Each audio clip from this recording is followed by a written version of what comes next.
Oi, oi, oi. Happy Flatter Day. Double flat thumbs to infinity thrice, and welcome to Flat Earth British's weekly Flatter Day show. Buckle in. Candace is a bye-bye. Just check my comms are in order. I hope everybody is fantastic, super fantastic. What a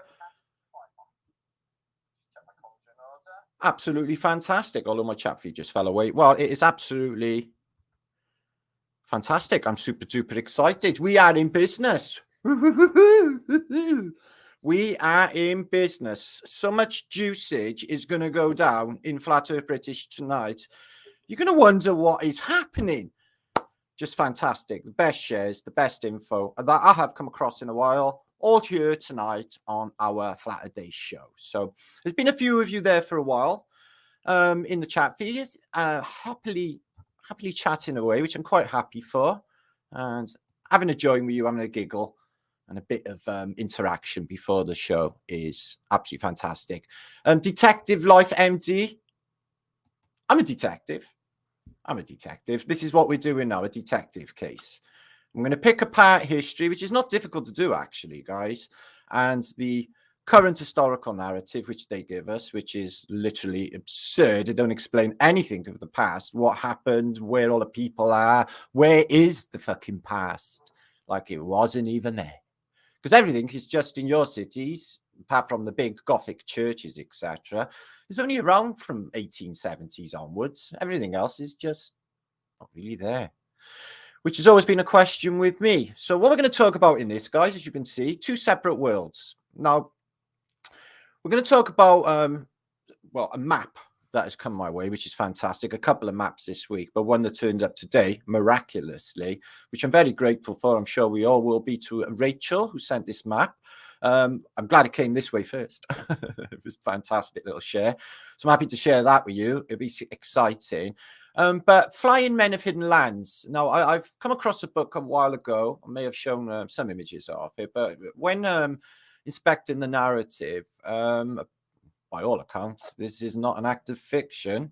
And some traveler went to southern lands where there are flying people, cryptids, half animal, half human peoples, like dog heads, pig heads, elephant heads, all of which you see, like elephant heads you see in Vedic scripture, etc. Dog heads in Christian mythology, like St. Christopher was meant to be a dog head. If you Wikipedia that's what they say.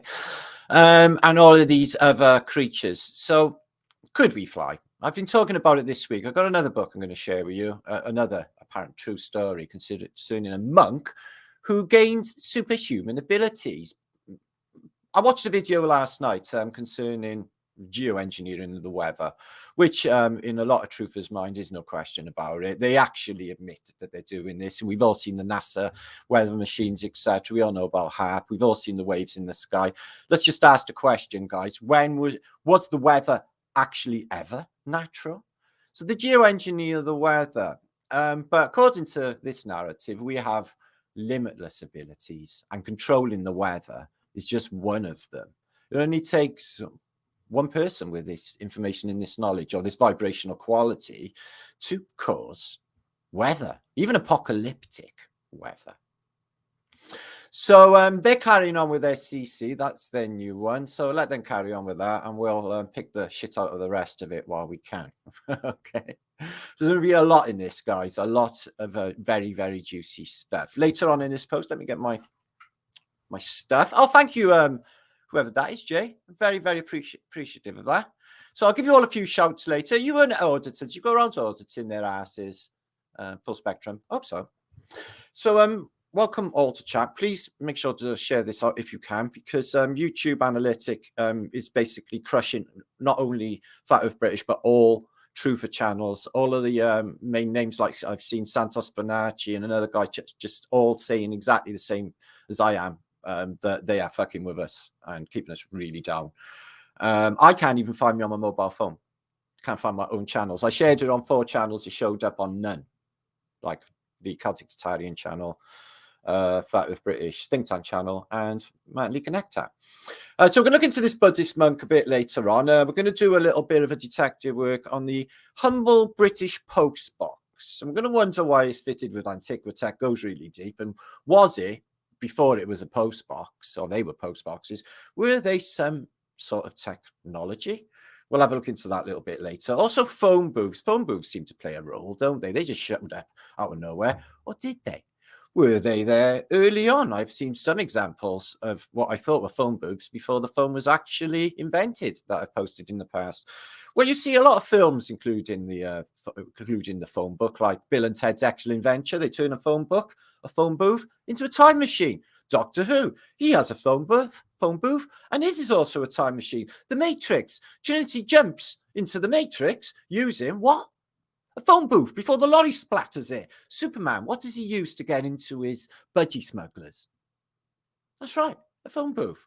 Why are they time travel and all phone booth and sort of matrixy stuff all included with phone booths? Are they trying to tell us something that maybe they were something else in the past? Just thinking about that. Later on, we're going to go through a lot of images and good juicy stuff along the way, as I'm sure you will agree. Now, I don't know whether you all seen the memo. I'm not sure if you've seen the memo. Today or later on in this post, we're going to have a Woodstock session and we're going to be doing a 60s theme. So did you all have your 60s clothes on ready? What? I'm guessing you didn't check the memo, did you? It's been hanging there hours. Maybe I need to tip you off ahead of time. So I'm dressed all 60s. Okay, we're going in the 60s mode later on. We're going to feel 60s. I'm going to introduce maybe themed flatter days where you're all going to have to dress up in, say, maybe next week, 80s. That'll be fun. And then you can send snaps in, maybe holding my book of you in 60s clothes would be really fantastic. Miniskirts, completely acceptable. But not a requirement, especially with a gentleman. And late 80s maybe next week. We'll see how that goes. Okay, so feel free to run off and get 60s up for the 60s sesh later on. Okay, and we're going to get all Woodstocky. I'm going to complain about it, actually. I'm going to complain about the whole hippie thing, actually, a bit later on. I'm a child of the 60s, okay? I can actually remember the 60s. I know I was very little, but I can still remember them. Okay, my mother used to dress me up in all of that stuff, that 60s stuff. See these shirts? I had to wear them as a child, yeah, and all like paisley stuff and hippie stuff that my mother used to pile on me. So let's get a few of you shouts, and then we're going to get underway because there's a lot happening. I can't really see properly. I'm going to take them off. Fuck me. Blinded by the light. Okay, Ed, 90s. All right, then you'll all have to wear shell suits, get high on MMDA, and drive your polo into a wall, and then you can join. That seems to be 90s behavior. Or do a Baz. I can't believe Baz, out of the Happy Mondays, actually wrote a book. What is that about? Drug taking, obviously. Mac Stamp, good to see you. Mac Whitehead. Probably didn't know that, did you, little wing? Yes, there's a bit of Manchester news ahead of you. Dallas Fowler, good to see you, my brother. S-Coop. So, yeah, there's a lot going on. We're going to support a few, some stuff happening in the truth community in Ireland. If you are from the Emeralds Island, watch a little bit later because you've got something going on over there. Might need a little bit of truth and support. And I'll put that your way a bit later. If you are from Ireland, check this out, okay? Bit later. S-Coop, good to see you, lovely. Mac Trum, India, who did a fantastic hangout last night. Checked Kate Bush, The Doors, and loads of just like really, really juicy music. And that was about climate change when I was thinking about, yeah, they can do that, but we got the power that we can just put it back. And now with our limitless abilities, we can do just anything. Now, flying, I think we once did, and I think we will again. And this is why. If you check in the comments, Pavlov's sheep spoke my thoughts. And what I was discussing earlier on Facebook with Flat Earth British subscriber, who is Lee, that there was more thickness to the fluid ether which we're in. Okay, we are in a liquid, we're in a fluid atmosphere, or flat, a fluid ether. And is it possible before maybe Noah's flood when there was less rain, or before the moon showed up, when they say that the realm was more humid and had more mist and was thicker, soupier, had a soupier atmosphere back then, before the moon, apparently. So if we had a thicker air, would it have been easier for us to fly, using maybe even feathers like Icarus, for example? And could this open the door to a lot of clues concerning Tartaria? Now, if we could, maybe even post-flood, fly, could this explain why no toilets in Tartaria? You can fly, you're not going to need to go to a wooden quasi at the end of the garden. Could it explain the balustrades around all of antiquity, taking off pads? Could this explain the lifts or absence of them? Could this explain the spiral large staircases in antiquity? Wouldn't that be perfect for flying up and flying down? It would create a vortex. It would get you up there quick. Now, there's not much difference between a fish and a bird. A fish does not swim, it is swum. And a bird does not fly, it is flown. And it wouldn't take much if the air was a bit thicker for fluid dynamics, the same way as sailing works and a plane flies, for us to take flight. And is that what was going on in the past? Because antiquity is sort of telling us that it is, with angels aloft on all of our buildings, looking down on us with wings. Was that us? I believe we can fly. I think about it every night and day. So we got someone stoned there. He's a damn breeze. Good for you, my friend. Detective MD. I said that, Ed. Cool. I Ed. And King Schnugelgerschen. So are you feeling happy? You've got that fuzzy feeling you get when you see a flat earth British frog. Well, you should, because like in my Brian, hey Shippo in ya. Shippo. Your images are fantastic on Facebook. I gotta say, brother, absolutely fantastic. We got the juice. In my Brian, you lucky things, we got the best juice on the internet. And I really do think so. So there is Nora. I'm going to show you some part later on. And my dear friend Nora has been out doing truthing work, as she usually does, because she's really committed to this. And support somebody who's doing really big sacrifices for homeless people and people who really need it, by starving herself and hunger striking. And the media are avoiding it like the plague. Motherfuckers. So Glenn Sketch, good to see you. Cosmic, good to see you. Social, Keith, good to see you. Sorry, I missed you there. Palmo, good to see you. Shout out to OG. There's a happy birthday I put it pinned earlier. Happy birthday, Alaroo. Happy birthday, Alaroo. I don't know how old you are, but it doesn't matter anyway. Have a very lovely day. You said flat day was your birthday, so fuck you. Birthday shout. TW, good to see you. Looking good to see you. Valerie's in the house. Good to see you, lovely. And there's my son. Go fund Martin a boat. I've done a GoFundMe a couple of weeks ago. 3 went on there in the first hour, and then that was it. So that's my dream, like to get out there and do flat earth stuff, because I get like, I got to keep myself interested. I have a very active mind. So thank you for sharing that out, Manage, and anybody else who shared it out. I am very appreciative of that. Game Time, good to see you. Quick News, good to see you. That been good. So that week was like that. That went really, really quick. But I've been busy and been watching a lot of cool stuff. There you are. Birthday kid from Vienna. Oh, there you are. Austria is greeting everyone. Alaroo. Happy birthday, Alaroo, in lovely Austria. Yay. We got a birthday, people. That's nice for you. And Brian, my brother from up the valleys in Llanelli land, because I'm from Wales. Okay. Pamela. If you don't know where that is, just think Tom Jones, Shirley Bassey, Stereophonics. Do you know if you listen to the Stereophonics and you block 1 year, you get the monophonics? Dallas, Intent, good to see you. Andrew, always. Double flat fingers to Manny, who does flat fingers. Eddie, makes him happy. So as long as he's happy, we're happy. And Sketchage, Enrique, Crypto Alchemist, hiya. Good to see you. Whew. Get puffed out. So, who was that there, lovely person? Amy. I'm very grateful. Thank you, lovely Amy. So, Joe Clifford is in the house as well, down in Australia land.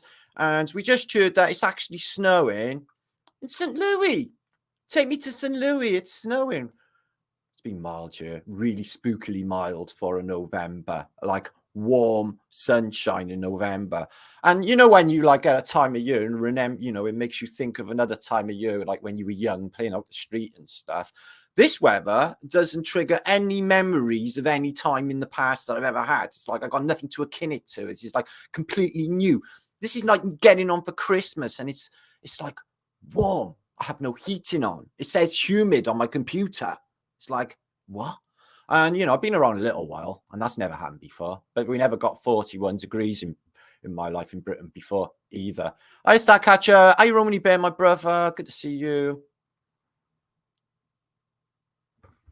Double flat thumbs to infinity thrice, all of you. Let's have a fantastic ride. As I said, I got a ton in here, guys. So we're going to start with a wicked map, okay? Now, I remember the good old days stumbling across from the newspaper, the old Kabawashi map later on. I remember Rob Skiba posted a really juicy on about what is it? The Urbano map, which is a beautiful flat earth map which shows land all around. Now, this map is a little bit different. It's from Japanese cartography. So, to my understanding, Japanese cartographers on par, maybe a little bit better, they say, than European. Although it states that they may have, like, you know, in their official narrative, you know, gone on imaginative cartography, which I never thought was a thing, because you can't just make shit up on maps. That makes no fucking sense. And who done all this cartography in the beginning? I'm not even buying it was the cartographers they say, you know, with the Portuguese map makers, Vasco da Gama. Did they really? It sounds like another Christopher Columbus to me, guys. So there's something going on with the cartography as well. You know, I'm trying to pinpoint it and date it. One thing it does show, to my mind, is reset after reset is what it shows. So almost 500 of you showed up. So that's really good in the first 5 minutes. So because I got so much juice, I'm going to get stuck right in. Okay. Oh, so Heidi, who is being greeted by India. Hi, Heidi. Heidi ho. And Liddy is there. And BBSG. I'm actually turning Japanese, I really think. So I'm the same. I'm not going to sing the lyrics. I don't want any sympathy. But Adam Platts. So there's Heidi. So that's actually my sister's name, Heidi. And Drew, good to see you. Plain Drifter. Ed again. Wacky. And Retro's in the house. Tommy's here, my brother. Love you, Tommy. Max Strom. Hi, Keisha. Love you all. Oh, I'm so excited. All these people are fucking glorious. Ben. So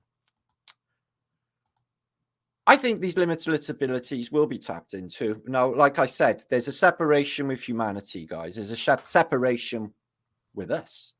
I felt it 2018 when CERN got switched on. I swear that's when it happened to me, that I just was working.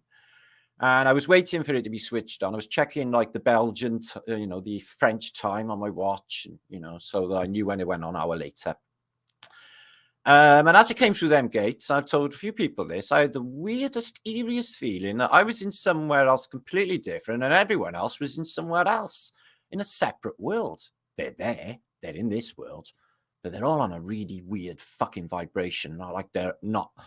It's like a horror film. It's like Invasion of the Body Snatchers. They're everywhere. For fuck's sake, guys, can you see it? Am I the only one? It is so unnerving.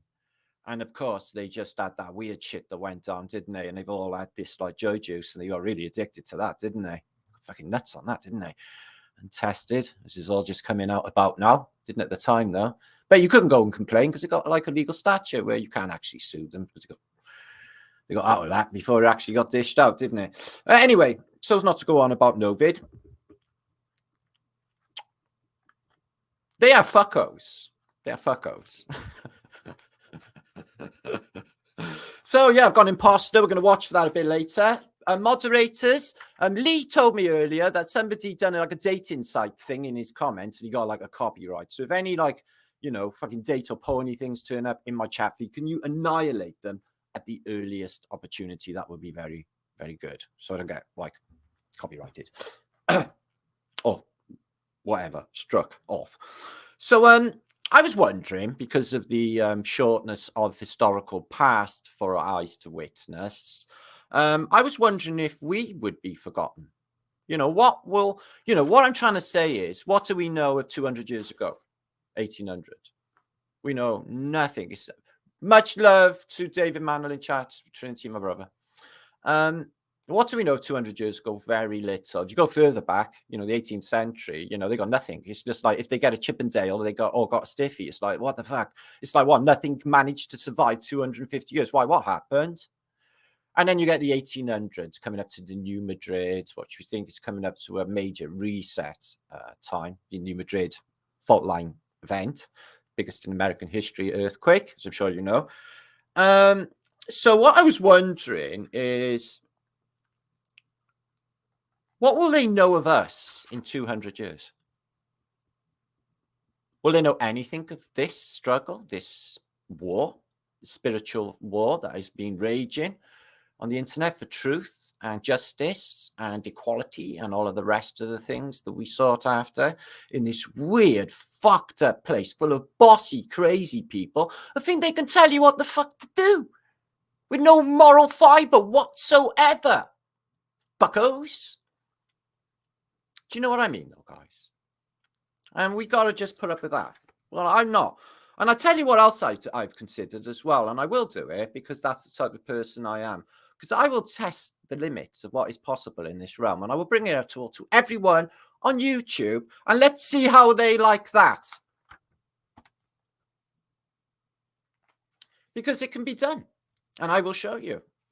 Because I will learn and I will show you all. I will share everything that I learn and everything that I come across with you guys. So we're going to look at that Buddhist book a little bit later. Let's get stuck into the juice. 569 of you. Awesome, Dawson. That's a good little start number for presenting. So we're going to get stuck in with this map that Rachel sent in today. It's basically recently being released, so you won't have seen it, and it's rare. They state that it is magnificent because it is magnificent. And it's cluey. It's cluey, as I'm sure you'll agree. So we're going to start there with the juicy map, which is this map here. Now, it's not azimuthal equidistant, but it tells us things. It tells us things. Now, what you find on this map, I've seen on a few maps, this bit at the top, I'm guessing you can spot is Britain and Scandinavia. And then they got this really weird elongated Africa where it's thinner at the top. As you know, the Sahara's the thicker bit, and then it goes thinner down to South Africa. But it's the opposite way. You got a bit of a belly in the middle and then down to South Africa. Madagascar's in place. I think these are tears rather than lands, unless they've ripped them out.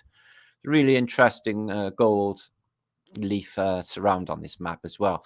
So when you get to India, like I've seen on countless maps, it is not there. There's archipelagos, there's a few islands where Sri Lanka should be, but you do not see a prominent Indian peninsula on this map. And I've seen a few maps like this as well. So the Far East seems all intact, a few more rips. The Japanese, because they're the map makers, of, I'm guessing, bigged themselves up a bit on this map. What you do find is the Americas are on there. Now, what you find on this map is the land is all around us. Just like on the azimuthal equidistant, the land is all around us. What's brilliant about this map? Maybe they're telling us in the narrative for this map that it is maybe imagination in the cartography, but they nailed the North Star and the North position completely accurately to what I can see. And then you've got all of these lands. Maybe the white bit is ice, but we got these lands all above. And these definitely do not look like icy bits. You don't really see a lot of ice. Mostly the world looks green in the past. So what we got here, apparently, is America, which is connected to what looks like the Hyperborean. There's a letter on there. There's a few letters on there, but I don't speak Japanese. That's not Japanese, it's an R. And then America. So you get the west coast of America, and it definitely shows island California. At that stage, it shows you island California. Really a weird thing going on towards central America, where there seems to be a gap going through where, the Panama Canal is, or where the central thin bit is. There's a gap. So it's two separate continents. And then you come down to, and this is a mind blow for myself, because this is obviously South America, and then you've got the Amazonian rainforest. But you've got this large lake in the Amazonian rainforest, and literally, guys, I've seen this exact same map, the exact same large body of water underground on Kirsch's Mundus Subterraneous book, which I may have shown you a dozen times. There. So a massive underwater aquifer, whatever this lake is, but I can show you it's not there in a modern day. And then down to Patagonia, and it opens up, it gets wider. And then you've got all of these large islands down to this. Large. Not looking very icy there at all. And this bit sticking up. If it is ice, then it's coming not far short of the equator, actually. It's on the tropics anyway, or not far off the tropics. So I don't think ice could exist off the tropics, but there you go. This bit further back is brown and not icy looking. And literally land all around us. So it's quite a juicy map. Strange that India is not on these old maps, or Sri Lanka really, just archipelagos of islands. These pictures here remind me of the Voynich manuscript, which I've always thought to be from other lands, because the plants on there, they can't, they don't know where they come from, and the strange aquatic stuff going on, a bit Phoenician, which I think is Phoenician. So some great effort gone into this Japanese map. We'll have a look at another example of a Japanese map later to show you how shit hot these cartographers are. And I don't think they were just bashing our up without any, knowledge. They may have been literally mapping a post-flood world.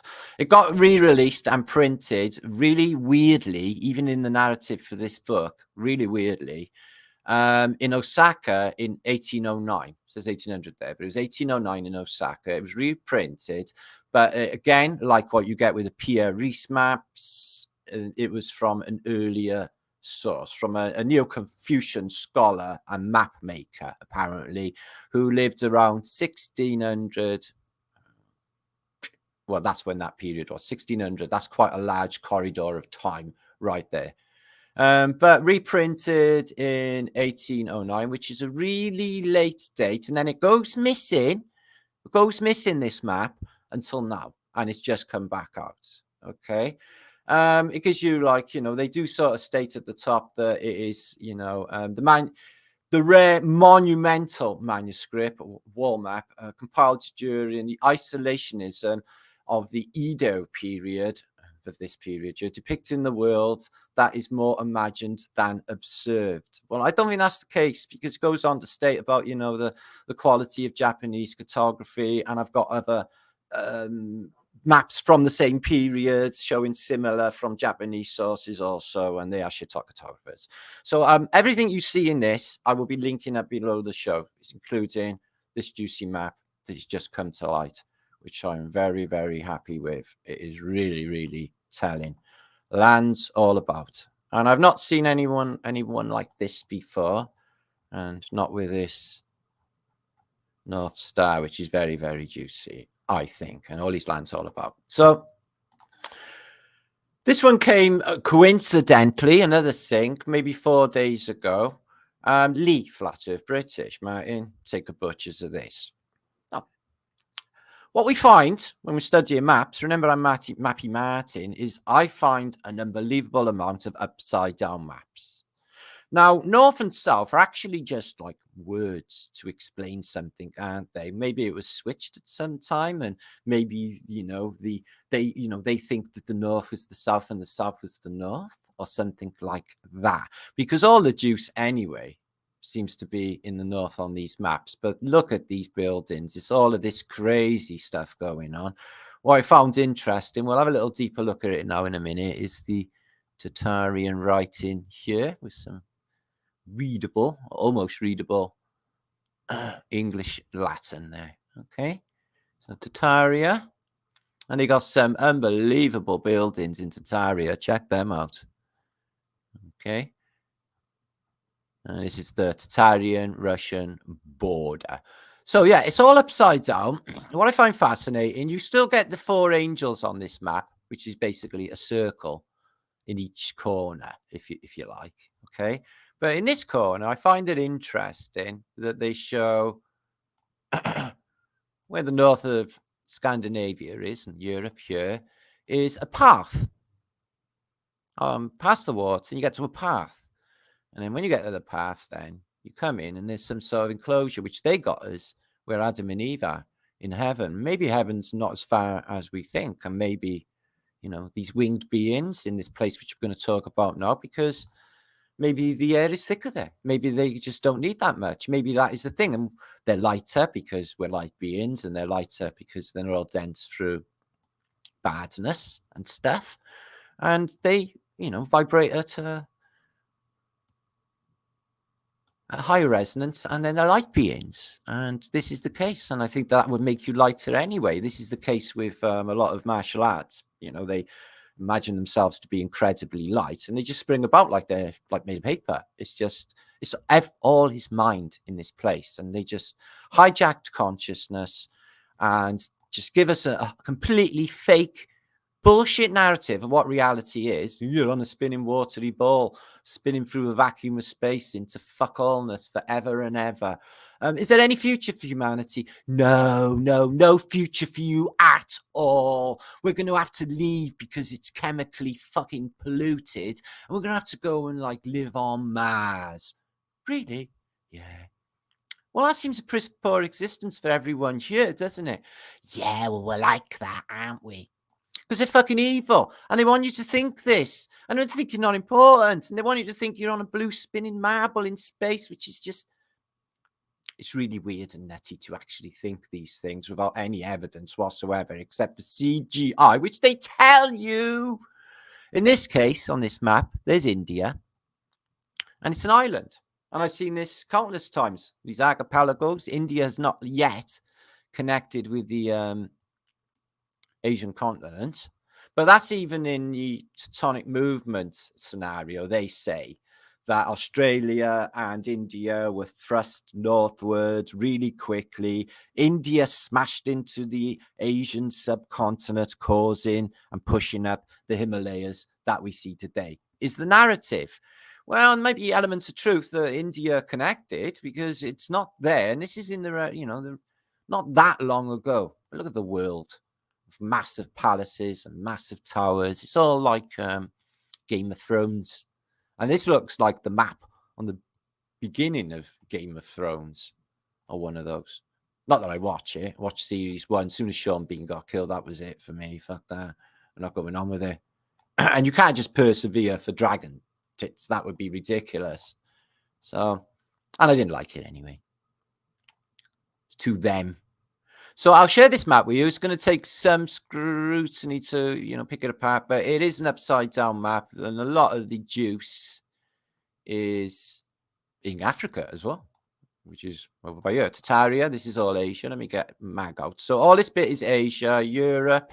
So this is Italy, obviously the boot, the Mediterranean, and then this is the African subcontinent, which is jam-packed full of castles and mountains, and they got deserato.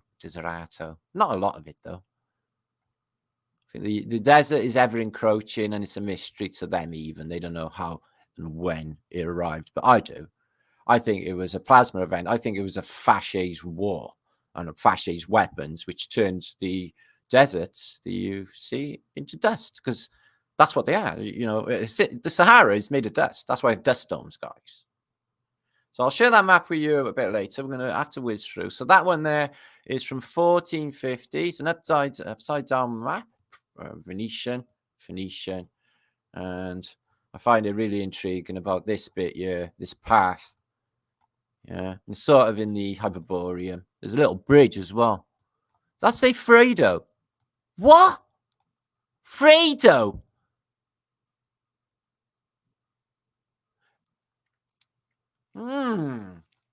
I wonder if Tolkien was doing a plagiarization thing with this map for content. Wow, Fredo's in it. Fucking hell. But yeah, they got like St. Peter, I guess, in someone at the gate, and there's Adam and Eve. God's telling them what to do. You can live here, but don't touch shit, and don't, do anything that you actually want to do, because that would be forbidden. And why is it in this circle thing with this fence? It looks like a bit of a time thing, a portal thing going on again. It's really weird. So anyway, let's move on. Now, there's been a stack of maps. As I said, the Urbano Monte map came out. Rod Skieb posted it for the first time we ever set eyes on it. And, this has been picked apart by many of the flat earthers and truthers. There's a lot of information, but what you do get is a lot of creatures and cryptids all the way around on the same land as I just showed you on the azimuthal equidistant map, okay, as this is. And it could be that they're saying keep out of these lands in antiquity because there be dragons and there be beasties, and a bit of, fear mongering to say, don't go down there. It's not welcome, like they do with the Admiral Byrd videos. If you go to Antarctica, your nose will freeze off. Is that the case? Because every video I see, they're all in like just a hoodie and not even that cold. Really? And then this is, can't be proved, but, it's so tangible when, Admiral Byrd said that there was a land bigger than America beyond Little America. And, if that was the case, then it wouldn't be, much ice. Now, in the last couple of weeks, I don't know whether you know, they've literally said somebody has transversed Antarctica in their headlines. I was like, oh, yeah. Well, that's a first, because that's never happened before. And you never announced that, and you never bigged it up, and, just hitting that on us now. But he just went across the Western Antarctica Peninsula. So that's just a little bit. And he never double transversed it. So it's still not done. They sort of tried to say that it was. So is that the case? Is that the case that, maybe this is a mining operation? Like they do in Dubai, they take land from here and, they got big stuff and they're taking it out and rebuilding lands out here. And, we live in completely separate worlds to them. But maybe they're aware of us. All of the scientists, the rocket scientists, Oberon or Oppenheimer or even Edward Teller, and even Feynman once stated, or we had help from others. I think even Werner von Braun stated we had help from others. So they're sort of chucking it out there that, people might think extraterrestrials, but extraterrestrials means exactly what it is. Extraterrestrial, extra terra, extra land. Isn't this extra land all about? There's really advanced civilizations and they're keeping this stupid bit in the middle quiet, and you can't fucking blame them. And you got all of these advanced cultures, and I'll show you a book of what looks like evidence for a visit to one, as mind-blowing as that might sound. So yeah, so imagine you're on the southern tip of South America, and then you go across an expanse of ice. There's the ice wall, and then a small expanse of ice, and then boom, just other continents, other lands. I think that it's very possible. I think that we're just a small part of the whole. I do think we're the middle, and I think the middle bit, because of the Taurus fields and the North Pole hole, is definitely part of the mechanism for the micro dome thing that we are under. Could be a prison. Australia was. Why wouldn't they have like prison colony of islands? These continents, you may think they're super fantastic big, but they're not really, guys. And compared to what exactly? This is all we got reference for. These might be like little islands compared to other places. Do you know what I mean? And then you got this map again. Okay, Phoenician lock-in mechanism thing, I think is definitely a part of this reset system. I go as far as to say it's part of the dome mechanism. I go as far as to say reset. It will show you, is what I think. I'll show you an example of what I mean later. So yeah, again, this southern land can't be ice. It says Nova Guinea, so Papua New Guinea is an island, so it's not really connected. It can't be Australia really, because comes up as far as the equator, and it's sort of mid-Pacific, I guess, and in the Southern Oceans, mid-Pacific. So whatever this is, and then the islands or the lands comes down to Magellan Strait, and it's all around. And America doesn't seem to have any Great Lakes at this part of time. And we got many, many maps that show us that excuse me, that Amazon aquifer is only on certain maps. And again, California connected. Why? We look like two separate realms, two separate times, and all the cartographies all jumbled up. Give it a date. It makes no fucking sense. We're 5 years later. So beyond the ice wall, very, very possibly this is the case. I think it's all about hidden land. And I think they go there. I think they've been going there all along. They're not worried. You know, when I was a younger man, I was big on pollution and warrior. I was an eco warrior. And I was just astounded, you know, when I used to think it was a planet, that they would just pollute this place. You know, some of the refineries and chemical plants that I witnessed when I was in the merchant navy, like the north coast of France, for example, which was hundreds and hundreds and hundreds of chimneys just pouring out shit. I thought, oh my God, they can't keep doing that forever. Everything's just going to go to shit, including the weather. Because I thought, you know, that was, you know, all there was. But the weather has gone to shit. Here's another Japanese with the same four angels sort of thing going on. And they got the cartography down. India's connected, but you still get with what look like beasties. So it's not icy if you've got beasts in whatever this land is, which obviously isn't Australia because it's connected at this stage to South America. Again, very anomalous looking North America. You know, the bit of Alaska seems to be connected differently to Asia. We see this a lot as well. No inland lakes, God knows. There's usually an inland lake around Oregon as well. That's not there. The lake for Mexico City is prominent. That's weird. So they could do cartography in Japan pretty well. But again, just nothing like that other map. Fantastical map. Again, look at this. So we got all the lands above. Again, that really, you know, sort of bulbous North America.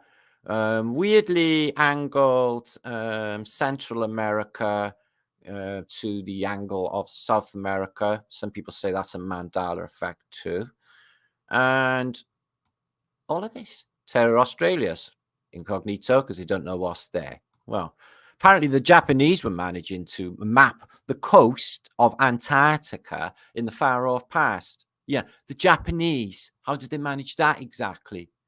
Weird. So this is from Mundus Subterraneous by Kirschner, this map here. And then this map showed up where it shows you place names. And why would somebody go to the effort to put place names in Antarctica? For what reasoning? For what reasoning? And there's stuff missing on you, like a zigzag there, if you can see that. I'm wondering whether this is like Starfoot stuff. So Terra Sanctum, okay, sanctuary on earth. So haven, heaven. And this fork here could be the real Euphrates and the real Tigris in Phoenicia, which is right opposite Patagonia. What a fucking coinky-dink. And then you've got all of these other lands, which are, you know, so the Phoenicians, where are they? And they're this close to, you know, South America. Is too much of a coincidence for me. And again, it comes up as far as the equator. This place is subtropical, and it can't be this icy, bloody place that they say is below us. There is that juicy map. Very juicy. Love that North Pole star. I haven't seen any map showing anything like that except for the Orlando map. So this book here, I've seen it before, but I hadn't read the narrative properly. It turns out it's a love story, and there's a European that's gone to the southern lands. I'll show you in a minute. It's discovered, fallen in love, and there is giants. They're very graceful. He's given permission as an outsider to be able to fly with this apparent technology of umbrellas. Look, maybe you don't even need much maglev technology. So yeah, let me just excuse me, translate that for you, and you can see. So illustrations from the southern discovery by a flying man of French maize, which I found really interesting. Southern discovery of the amphipod, which is actually a saying which means completely equidistant to one point. So say, for example, if you stuck a knitting needle through Great Britain and you're thinking you're on a globe, it would come out in, say, New Zealand, they say. So they're going on that for this word here, antipole or pod, which sounds like antipole. And I'm thinking that this is just like a halfway maybe mark to wherever they came from. But it's whatever it is not Australia and it is not fucking New Zealand. I can guarantee you that. Okay, it is somewhere else. And let me just show you some of the information concerning it. And it says nowhere that it's an act of fiction. And they are engravings, and they are from, well, the engraver released, the publication date is 1781, Flying People. Okay, so it's quite a cute story. Basically, everyone is in gracious clothes. They look a bit like the hyperboreans we've seen in Smoky God, the Smoky God book. And they have this technology of these wingsuits, which freely allow them to fly. And he's given permission, and he flies over lands which are occupied by whole numbers of beasties, some of which, let me get to the very beginning, some of which you may recognize. Okay, so this is the technology. You may have seen this image being used by a few people in the past. And they did their shopping, and they got these wingsuits. And I find these bits really interesting concerning Mary Poppins was flying about. So yeah, it's a little bit of technology, but not much, which enabled humans to fly. And you could see the same thing with angels. You've seen the same thing with Icarus. He just puts, as I'll show you soon, he just puts feathers on his arms, but he flew too close to the sun.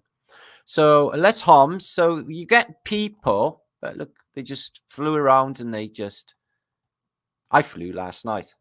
In my dreams. I remember it. Just remembered it. Just broke my own dream then. Yeah, I was flying.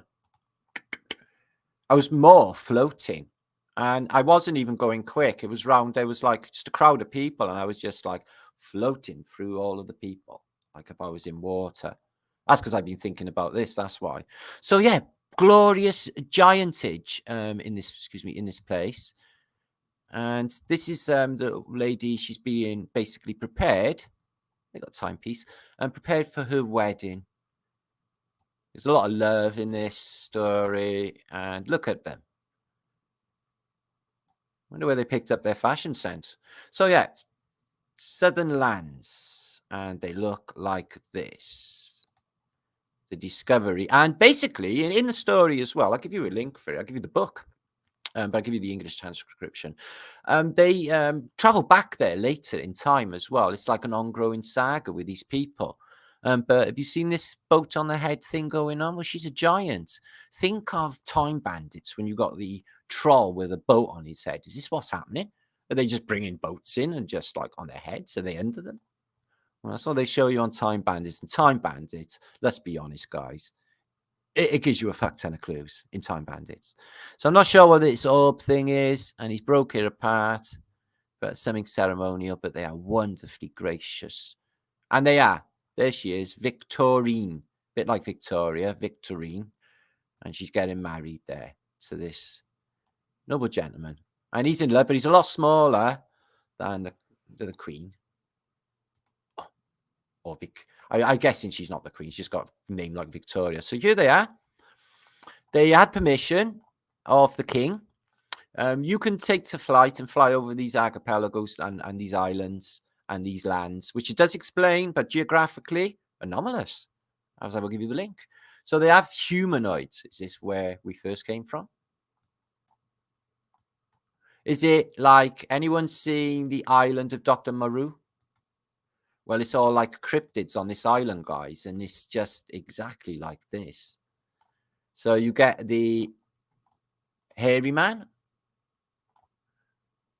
but they're not vicious. You just landed just to observe.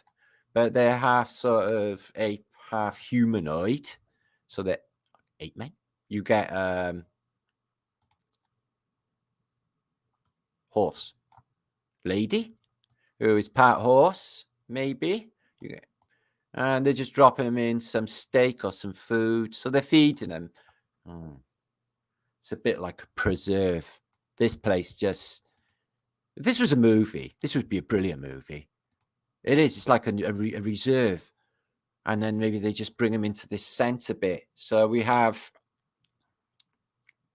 do you know, I wouldn't like to even say what type of a creature they were. Cacons. Anybody from French? I don't even know what creatures they look like anyway, guys. But she's got a load of babies. Hairy at the bottom. But again, look like Bacchus. And all of them creatures, you know, that we see in, you know, our chemical depictions, or, you know, the Bacchuses and, you know, all of them, they all come from here. Mercury, Venus, the whole thing. So brilliant tech. Simple, with a more fluid air. It shouldn't have been that much trouble. So these are more goat or more, I'm guessing, cow people, but very you know, nice. And you can bring them in food, you know, like feeding them at the zoo, but it's an open preserve, as I'll show you in that narrative shortly. And ram people. So that's a bit like the Bacchus thing as well, isn't it? Because he's half goat below, like the devil. You know, you get a lot of these, you know, the devil's half animal. Isn't that a coincidence? This place is full of these half animal, half, you know, superhuman, not even human, animals, half animals, like an experiment, like a DNA splicing, and then mix all the animals up together and see what you get. So we got aquatic little beings here. Call them casters, but they live in the water. They're children there, maybe, or maybe they're just small. Wow. And they holding them. They're all right. And they're playing with them. Wow. So the mermaids too. And that makes so much sense. Okay. What else we got? The land's all around us. It could be this. And how the fuck would we know, guys? What are they showing us? A pole and some ice, which we don't even think is there. I don't even think that pole and that, or any of that. They just take them to a little coal bit, wherever, and the rest is, they ain't fucking saying. Green. And ways through. And we can't go there. And we should exodus. We should just ram raid them. They can't stop us all. Get boats. So we should have a fleet. They can't stop us all. I'd be like, oh, where's the fucking ice? Where's the horrendous weather? I was like, yeah, I don't know. We're scratching our heads when it starts to get warm. We're taking, you know, as we pass the 60th fucking latitude line south, it starts to heat up a bit. Wouldn't that be nice? Well, how many of us have been there? Oh, what ones are these? Okay.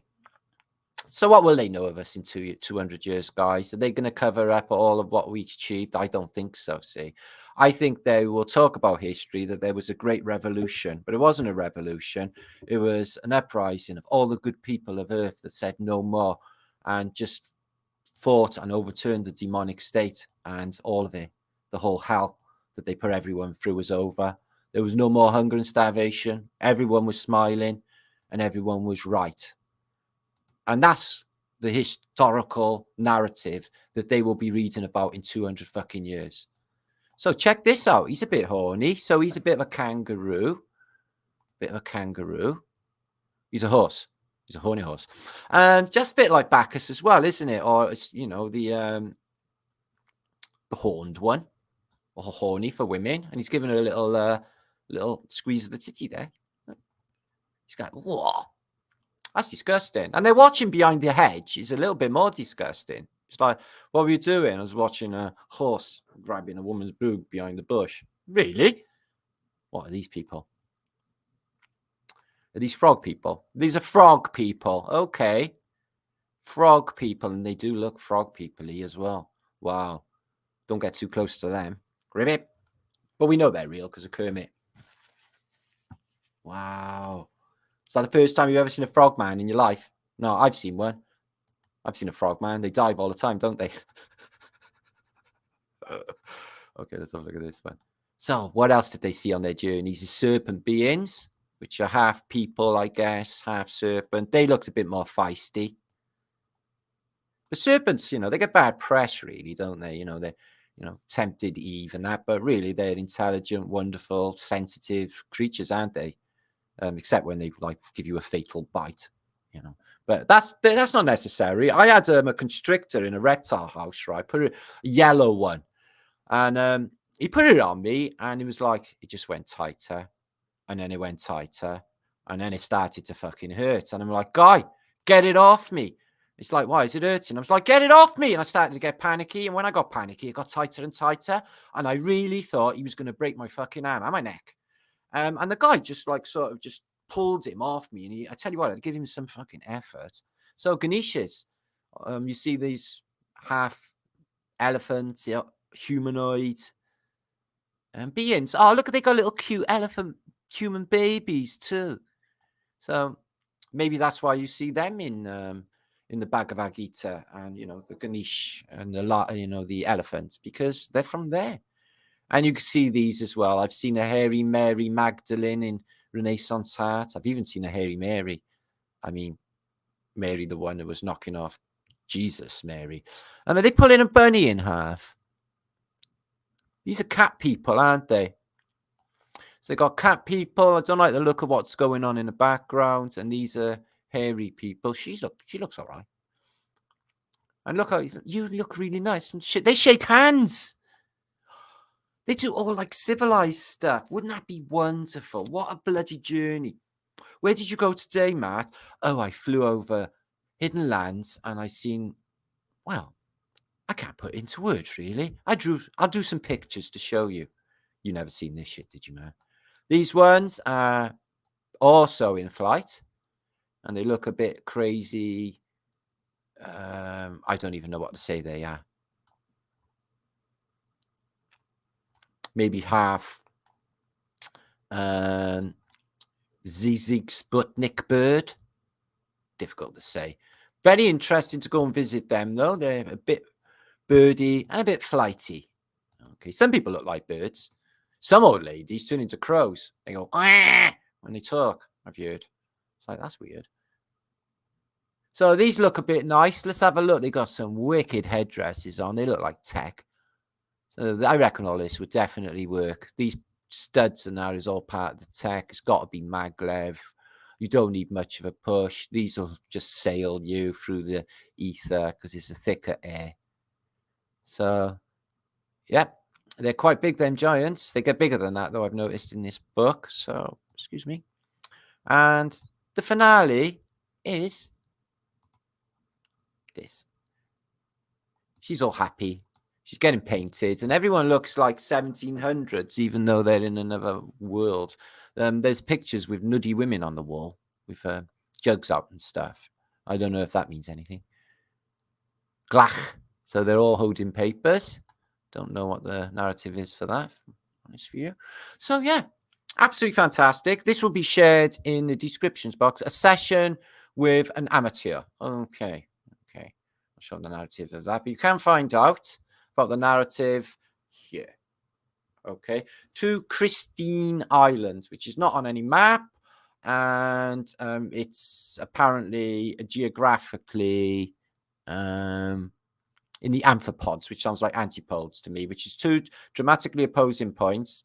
An anthropodal point is often called an amphipod. So completely, the other end apparently of where Europe is, but if you think of that on an azimuthal equidistant map, then that would put you out in the southern extremities. And even Voltaire talked about flying people as well. Voltaire. So yeah, you get a lot of flying people in movies. As you know, there's been a big thing into superhumans just lately. All of the films are Avengers, all of the films are Thor, all of the films are X-Men, And what are they telling us? They're telling us there's certain people that have certain abilities. Okay, so yeah, it does state here that the Christians come in contact with Patagonians, good-natured giants who inhabited a neighboring island and create good trade and relations with them. So they did, business with the Patagonian giants. So they're quite close to the extremities of what they call Antarctica, aren't they? And then he basically was given permission, a privilege, I should say, privilege to fly, and exploration of the colonization of neighboring lands conducted solely by Victorian, and his sons, which is our woman. Over the next few years, around 20 islands were discovered in archipelago, which like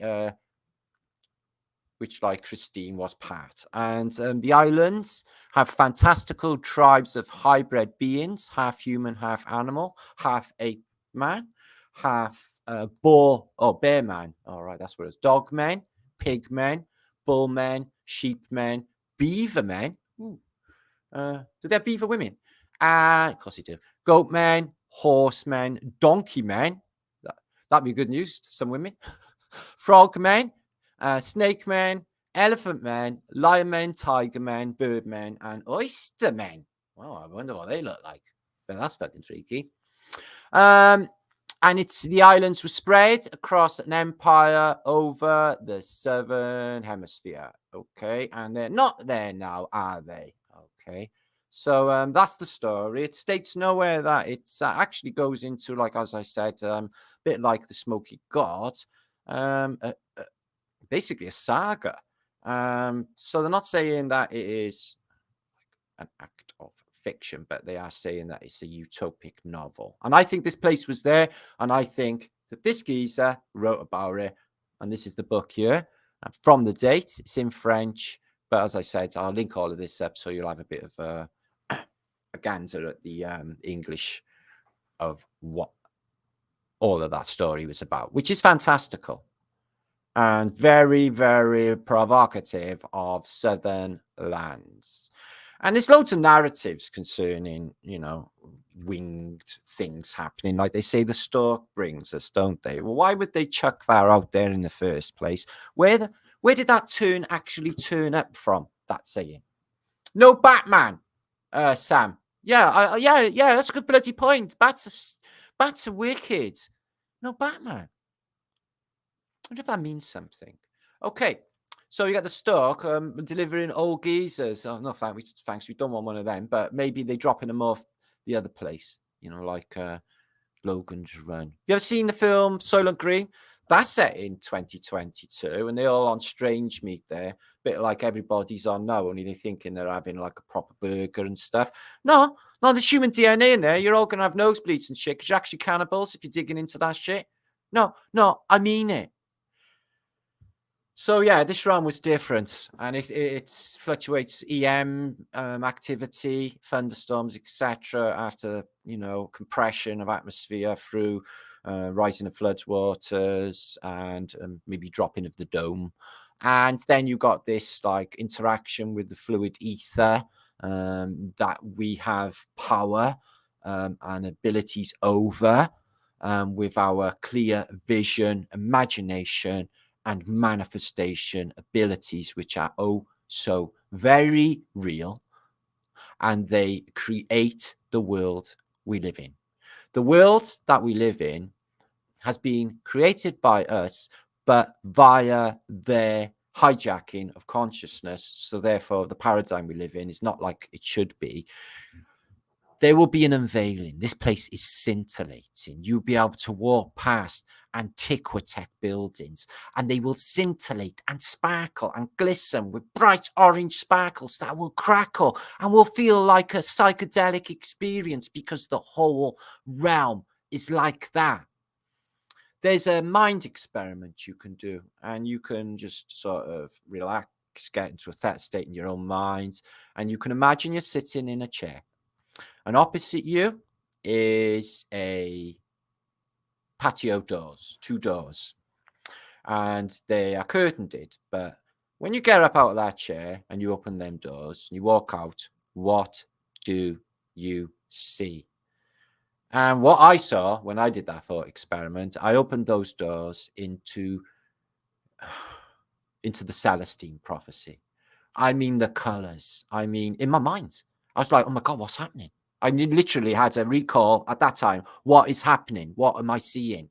While I was seeing it, because it was that beautiful and that vibrant. And that is reality. And that is what is being hidden from us. This place is scintillating, guys. This place is fantastical. And they make it like dirty, shitty fucking Britain where nobody wants to be in. So here's Icarus, who has put wax on his wings. He's stuck feathers on. The other guy's completely managing, not bad in this old bas relief ancient. But Icarus has got too close to the sun, which, well, there's not really that possible in 93 million miles away. So I'm guessing the sun's local for him to get close to it, which it is. And interestingly, apart from having all this crazy antiqua tech, they have a maze, which we just talked about, the discoveries and the maze that we just talked about, and is a maze there.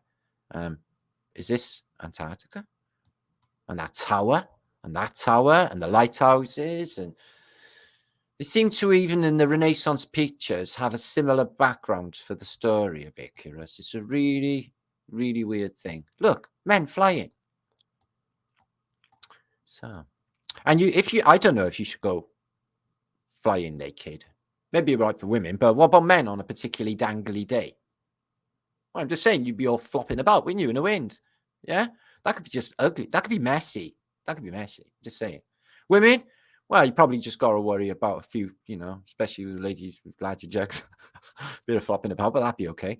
But the men, yeah, flopping about in the wind. I think you should have to wear at least some sort of flight gear, not Speedo style, because that would be rubber, Dave. No, I don't think that's the case. So there he had. He came down and he splashed in the water. Hermes came in to have a look. So you felt that up, didn't you, mate? So, yeah, how do I do it? Oh, you have to find the sound, the vibration to lift you. You have to be lighter than air. Be like water, my friends. So, yeah, I think it was thicker. I think it was a thicker atmosphere in a reset. And you can always see, it will show you some trees being broken and existence of past reset in all of these pictures. So is that what they're saying in the Bible about the fall of man, the fallen angels? Is that the real story, guys? The fall of man is because we forgot. We forgot how to fly. Maybe we just forgot all. And now this is what's happening. Something is really on the tip of my tongue. Something is really itching my soul at this point, guys. I feel tangibly close to something that I don't even know how to put into words or even explain what it is. But I know it's there. Is that what the fall of man was? Is that something happened in these resets and we just forgot how to fly? We came so far away from our transcendental selves. I'm sure we're born enlightened. It's just a downhill process from there, isn't it? With all of the get you into school, drag you away from parents as soon as we can, in with a bunch of fucking strangers, a load of brainwashing, right or wrong. So this book is mind-blowing, okay? And it is passed to me this week by Peter in the Ozarks, and it's the life of Milarepa, who is a Buddhist monk in Tibet. Apparently, this is not an act of fiction, and I can't read all of the book to you, but I will pass this and link it up in the descriptions box. But it says this, that the guy was a Tibetan Buddhist, and he lived in the 14th century. He talks about building those towers, which I showed you in Tibet in my last post, last Saturday. And this is a wonderful story. But this guy early on learned black magic and he went the wrong way, killed a lot of people. And then found that he had done wrong. And then he found spiritual enlightenment on the good side. So he went from the dark and he went to the light later on. And with that good, he attained spiritual enlightenment and superhuman abilities. Although he did do a clusterfuck on the weather manipulation and killed a load of people, at least 35 in a thunderstorm and hail. I don't know if he'd done that deliberate. He summoned demons in his youth. So he summoned up demons in his youth that would help him to control the weather. And I've explained in the past, you need one witch to conjure weather. And they got fucking loads in their ass now. So take that fucking back. He later learned to use his body basically like a superhuman. He could run the speed of a horse. He had the strength of an elephant. And when a French explorer actually independently attested to having seen him doing these great feats on his visit to Tibet, and he witnessed him flying in the sky, This monk could fly about. He could go the speed of a horse. He was as strong as an ox. He was Superman. And I've heard of Tibetan monks being able to project themselves in not more than one place at once, but many places at once. Alternative projection, which he talks about in the Bhagavad Gita. They have holographic armies in the Bhagavad Gita story. They just manifested on the hill, and they weren't. And the enemy soldiers went to get them, or Arjuna soldiers, and they just went straight through them because they were holographic in the Bhagavad Gita. So yeah, he had some training from this monk, and he was swifter than a horse, stronger than an elephant, and he had the ability, but he had a stubbornness about him, and then he causes deaths by basically this magic, which is a secret formula, which he calls down hailstones. He makes weather good weather, but he was showing off with his weather making abilities, and he actually made the weather go very, very bad indeed. Okay, and he cloaked the sun as well, hanging black cloud, cloaked it, a bit like they're doing with their poisonous chemtrails, but that's demonic. I know it is. I don't even know if the weather's ever been natural. They've probably been. What is natural in this place anyway, guys? The natural cycles. We don't even know what we're fucking looking at. So there you are. The cloud evaded a magical cell. This magical cell they keep talking about. It's like the, the magic circle for high lamas with all of these superpowers. Lightning flashes, thunder and rumbles. I reckon, and it also states in this book, earthquakes. I was watching Dutch Chancy last night, and he states that he thinks that there's a good possibility that all these earthquakes have always been, artificially made, man-made. And I'm thinking so too, guys. I'm thinking that, the earthquake machine that Tesla was just telling us that they had have earthquake abilities.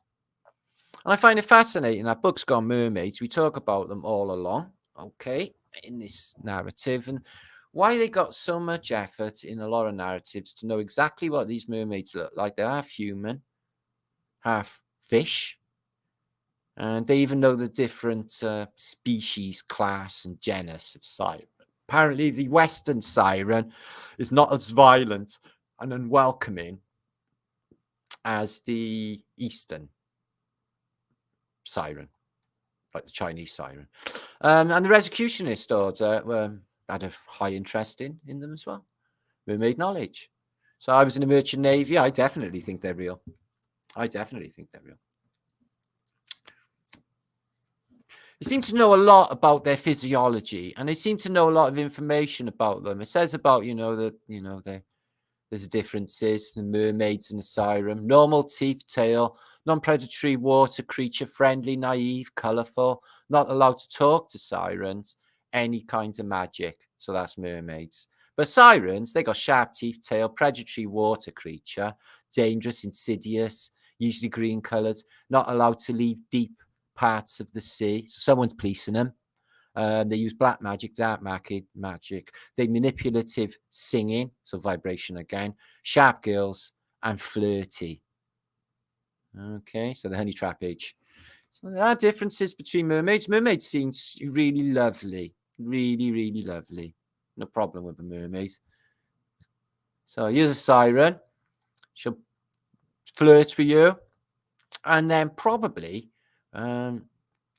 bite it off, which would not be very good. And the anatomy of a mermaid, they seem to know what they eat. I don't know where the reproductive organs are, but, I don't need to know that much detail. And plus, it's a fish. That would be weird. Probably bestiality of a fish. So we'll leave that there. Unless the bottom half was human and the top half was fish, well, you know, wouldn't be very nice. Not what carrier bag. And there's sirens, Mr. and Mrs. Cyrene. She looks like a bit of tuna inside. So I don't know if we hunted them. And there's a melicillin. They show up in wells as well in the alchemical and Renaissance period. You see them just turning up in the water. The kraken, apparently a thing. Okay. Whatever that is, metamorphosis particle. I don't even know what that is. Looks like a giant, like fly, like Brundle fly, which is a brilliant film, The Fly. The phoenix. Okay, rises from the flames. Regeneration of the phoenix. Also something to do with reset. Many, many ideas of what that is. And the dragon. But this one hasn't got wings. But it's a serpent. But that's a dragon without wings. So they seem to know a lot of their physiology. This one got to fit a human completely inside when she's at it. And that's all the intestines. Gnarly. You go watch them melicillins. And from a tadpole-ish, and then he ends up a dragon. This is a Chinese dragon then, but it hasn't got any wings. The Welsh dragon's got wings. Yours hasn't got wings. Need wings if you can have a real dragon. Whale's got a real dragon. If you, no. And there's the phoenix. Starts breathing fire. Apparently a real thing. And the griffin on the Tartarian flag. Not altogether a nasty bird. It's got a head of a bird and a beak of a bird. And I guess in bird head and wings. And the rest is like a lion. And it's got talons and stuff on the front as well. So the griffin, the fabled griffin, beast of Greek mythology, it says there. But that's not only the case, because as we know, it appears on Tartarian flaggage. And the sphinxes. So are they telling us with Egyptology and Assyrian and Mesopotamian, Mayan, Aztec, and all of these different civilizations who have all cryptids on their architecture, that these are the case. You know, that they had half, you know, bird, sphinx, winged creatures like this one here. Or, you know, we've seen something like this on alchemical depictions. He's got like the serpent legs and he's throwing a rock. And Bacchus, the god of wine and fertility, who's half goat and hangs around in the woods behind bushes, waiting to dive on with you, apparently. And a seahorse, which is a real seahorse, because it's a seahorse. And a mermaid, which is listening to a conical shell, because it's got sound in it. There's got to be something going on with the conicals and the shells as well. You hear the sea through it, and they give off sound and vibration, and they're made of a specific material. And they blow them, don't they? Narratives to get sound. So there you have Marianus. So this is apparently living in the deeps as well. And oh my God, this guy apparently showed up as well. And this monk was our fish. And the Triton. Apparently half aquatic beings that existed in this realm. They got a museum in Denmark. I can't verify whether this is the skeleton of a mermaid, but they have got a stiffy for mermaids in Copenhagen, because they got a little one sat on a stone, which was pitifully small. I thought it was massive when I was a kid, but it's not massive, it's little. But I have sailed past it. Nimrod as well. Thank you for that, DJD. Thank you. Exactly. So they're telling us, aren't they? So I can't verify, but I'm just saying that there are places. So we're going to look at that next. I'm going to come back, give you all a few showerages, see how it's going. So 848 of you watching. Did you actually dress in 1960s clothes, or am I the only one again? I'm the only one, aren't I? Okay. Thinking H.P. Lovecraft. I thought that as well. Okay. I thought exactly the same. We all think alike. Let's have a look. Alva Billy's in the house. Kind of done me. Monkfish. I never thought of that, Mellich. Of course, monkfish. I like a nice piece of soul in a nice place. Feel I've done that. So yeah, they had Scottish prime ministers named as fish, didn't they? Nicola Sturgeon. They had Salmon, Alex Salmon. And they even had the weather forecaster who got it wrong when we had a hurricane in Britain called Michael Fish. Taking a piss. So there's my son, who's Welsh Dragon Metals, Martin and Lucky on board the Ridge. That's my son sharing a video of me and my bunny rabbit. One more bunny, Lucky, and my son. Shelly Ives, Matt Trump, good to see my brother, Beachmaster. I just ate a whole tub of cottage cheese, and you're telling people out loud. That isn't really nice, actually, but I couldn't eat a whole tub. Too cottage cheesy. Welsh Reese. That's happening, Welsh Reese. Put it there. And Liddy, through the mouth, spewing lots of small mermen. Well, yeah. Isn't it funny how semen, I'm not being rude here, I'm just saying, semen, okay, spunk, it's called semen, like sea, again. If anyone thought about that, I'm just saying. Yeah, of course you have. But I'm just bringing it to your attention again on this remembering process. And Moj King, good for you. Avaldas is in the house wearing a slip-knot jacket. And Noons Flower, I am in a short skirt, so I'll dress la 60s. So. Dave, what you got on, mate? Thanks so much. We need a cue, all things. You're awesome, David. Thanks for your good videos. I'm really enjoying on Elon Musk, man. You're picking his ass apart. He's as weird as all facts, isn't he? But oh, we're going to pick on some people later. Probably, definitely.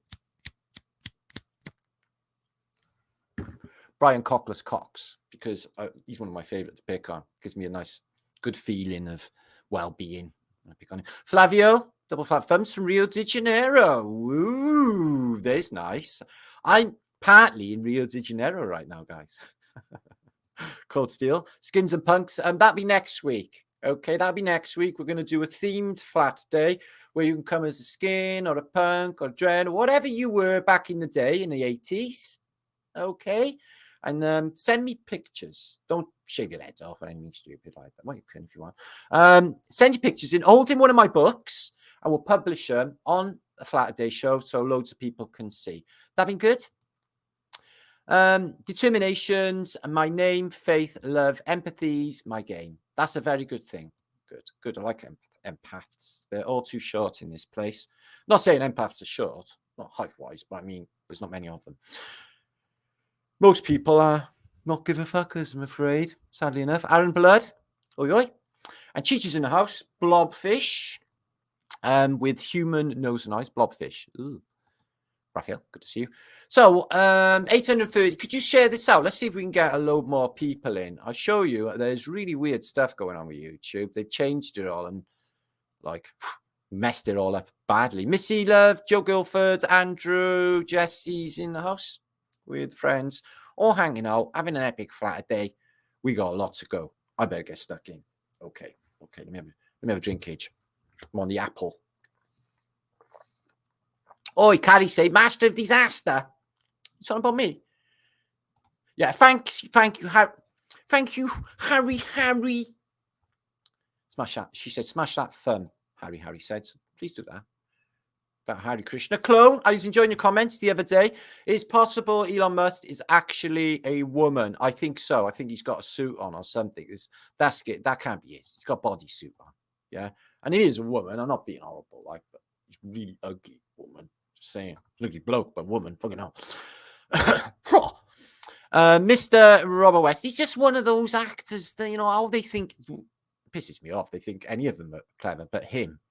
You know, he got to be prompted with everything. He can't seem to make a decision. He's really uncomfortable in his own body, like he's bursting out of it because he's a vampire. And he keeps drinking water, and he's proper dozy.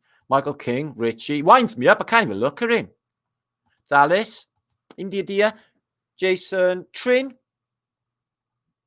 Andrew Albans in the house, Social Reppers in the house, Ginger's in the house. Thank you all for being here, bringing your vibrations to what is a magical flat day night. I hope you're enjoying the show so far. All of them maps and stuff will be linked up following this show. Wacky, Angela Carson's in the house. Oh, lovely. Liddy L. I don't have a thumb. Fat fingers. It doesn't matter. You've done this. It's not, you know, it's not a necessity. You know, it's not like mandatory to have a thumb in fat British. You can be thumbless. We won't hold that against you. Martin, would you really do it with a mermaid as Captain Planet Hero? Oh, I don't know. It depends what circumstances. If she was all woman, I'd probably go for it. She'd have to be like really, really nice, and it probably would be. But would I end up like eating her? Probably. Would it be worth it? Probably. That's too much of a complicated question, Captain. You shouldn't really ask me anyway. I'm the wrong person to ask. Adam, a lot of wasted semen. Flop it like that. The Cardassians. I think they're like that. Mo Sampson.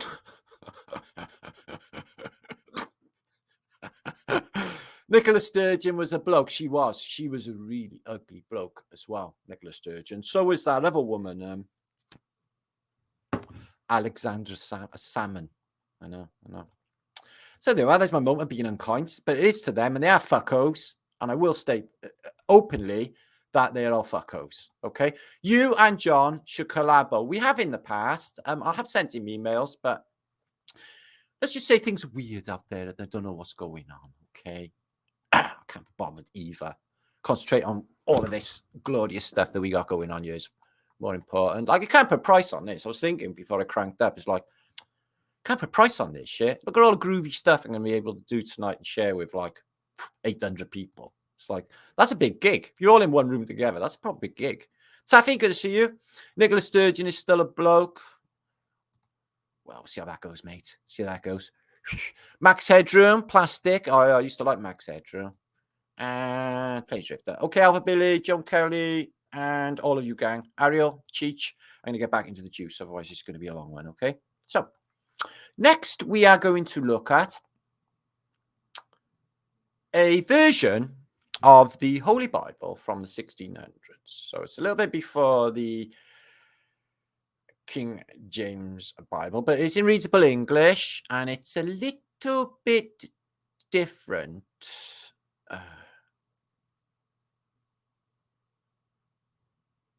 Yeah, fuck all that, Farmer David. Yeah, fuck, and fuck. Fuckos.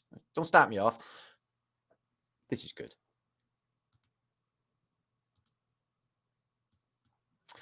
Don't let ego get in the way of a funky time. So this is 1600s Bible, okay?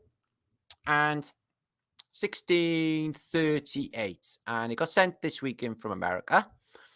And it says a little bit different about the firmament and basically the circumstances for creation than other Bibles that I have seen. Okay. Obviously, Genesis is apocalyptic, as a lot of the Bible is. So let's find out what God did when he created us and it. So, 1. The creation of heaven and earth. 3 of the lights, 6 of the firmament. Oh, it goes, that's just use the start. So, in the beginning, God created heaven and earth. Stop right there. So what? There was no heaven before. So what was just what was you? And the earth. Okay. So we created heaven and earth. Okay. 2. The earth was without form and void, and darkness was upon the face of the deep. Whoa.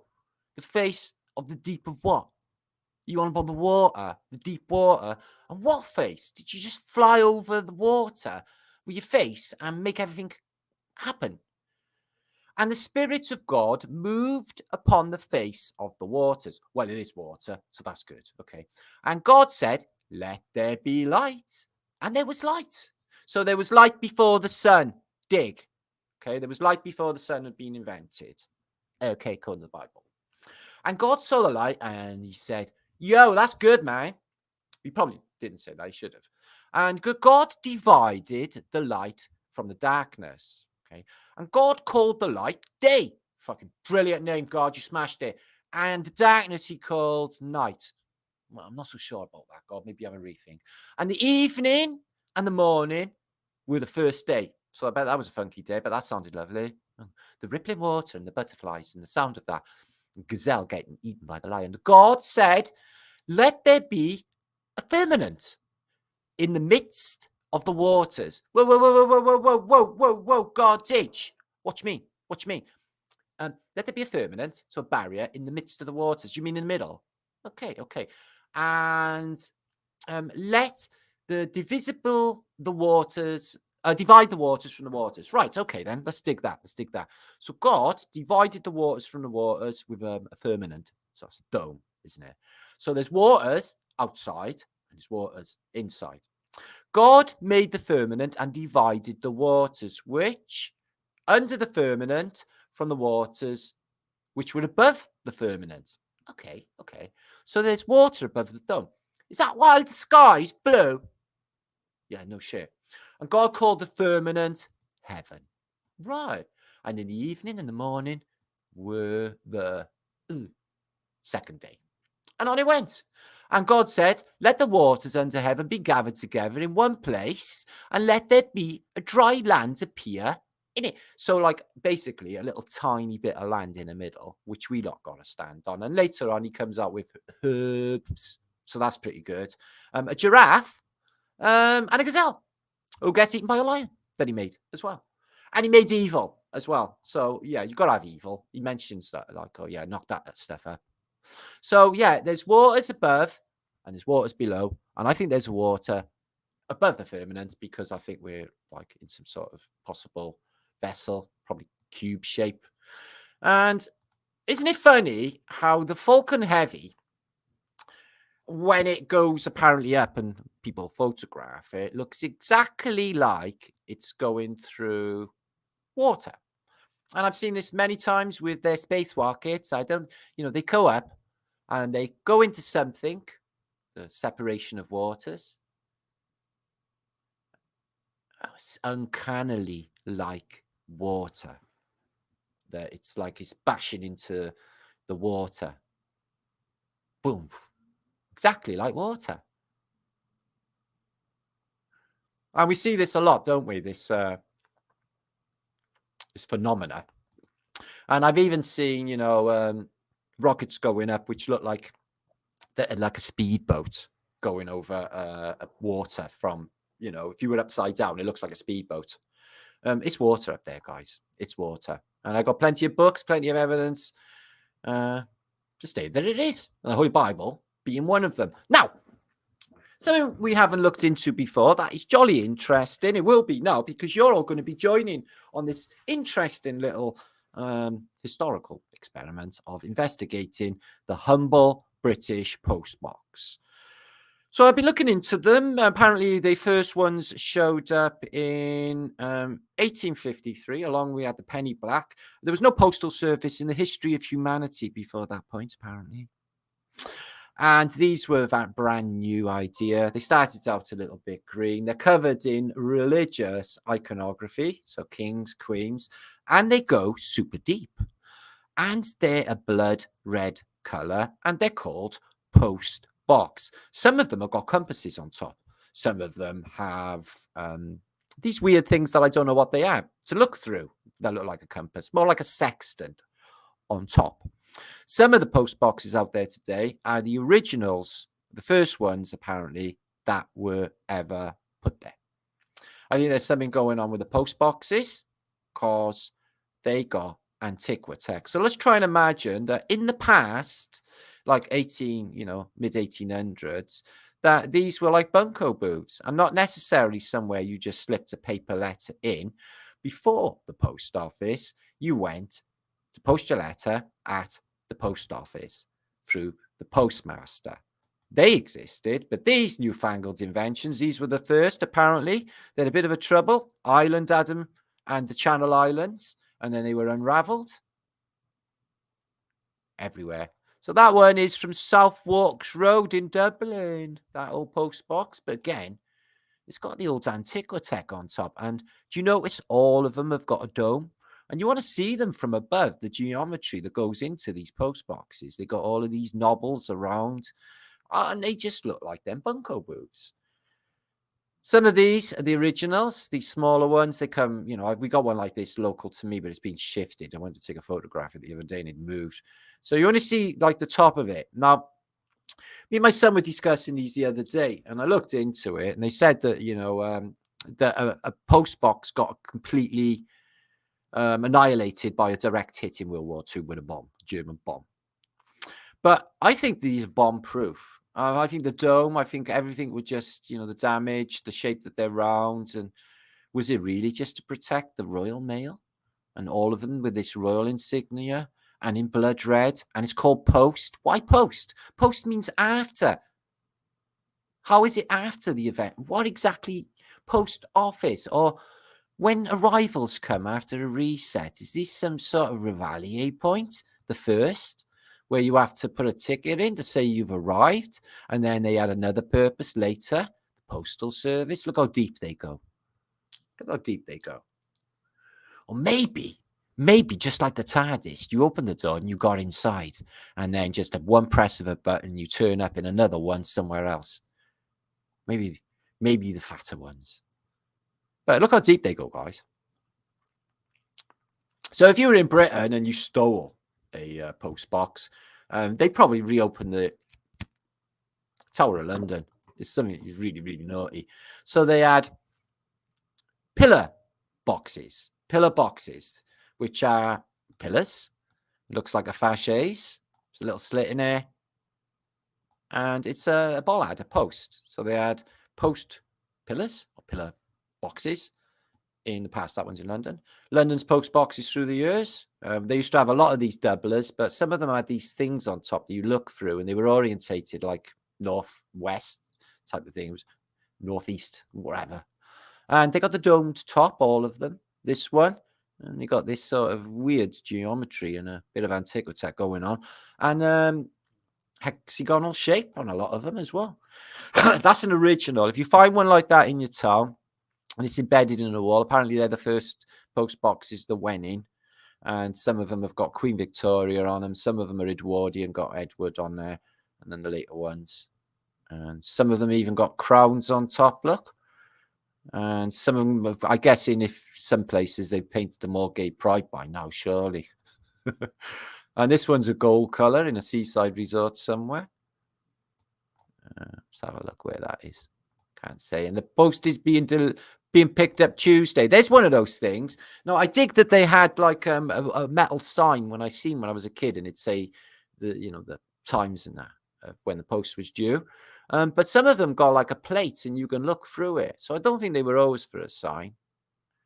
Something else going on with that as well. On the dome top, the serrates. I think there's more going on. I'm open to suggestions in comments of what you think. You got the green ones. They were among the first. They weren't red in the beginning, blood red. This one has got the insignia of Edward. So that's an Edwardian one in Dublin. And this one is of a jigsaw building. But it's showing these telephone boxes. Most of these are gone. You find a few. Some of them have been turned into libraries in Britain now. Get books inside them. And they used to be somewhere where you got out of the rain, Etcher Chips, Nectar Girl, Adipis, jam 2 peas in for calls, and basically lived a lot of your life in a telephone box when you were younger and back in the day. I'm sure a lot of you have experienced telephone box stuff, maybe. My son Lawrence, not too embarrassing, got his finger caught in a hole in a telephone box once. Yeah, he was fucking about in the telephone box. There's a little shelf in there, and he got his finger stuck in the hole, and he's crying. He's like, I got my finger stuck in the hole. I couldn't get his finger out. So I had to run into the local shop and just like, and saying, Shad, I'm taking this butter with me. I'll pay you later. And he's like, yeah, okay. And I came out and I sort of like got my son's, like, saved my son from, telephone box eating him. Yeah. He maybe didn't want to talk about that publicly, but it's too late now. It was a terrible moment, son. It was a terrible moment.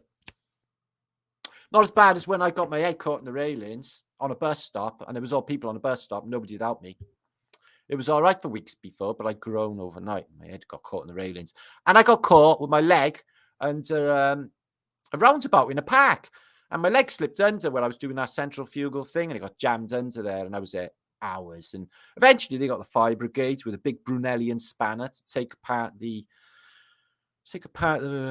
roundabout, and then a dozen firemen to lift it off. All I ended up was with the little graze on my ankle. But it was fucking horrendous, guys. I just had to pray no one got on it and dragged me around. So I've had a few things. I've got my fingers stuck in a few things too over the past. Another step.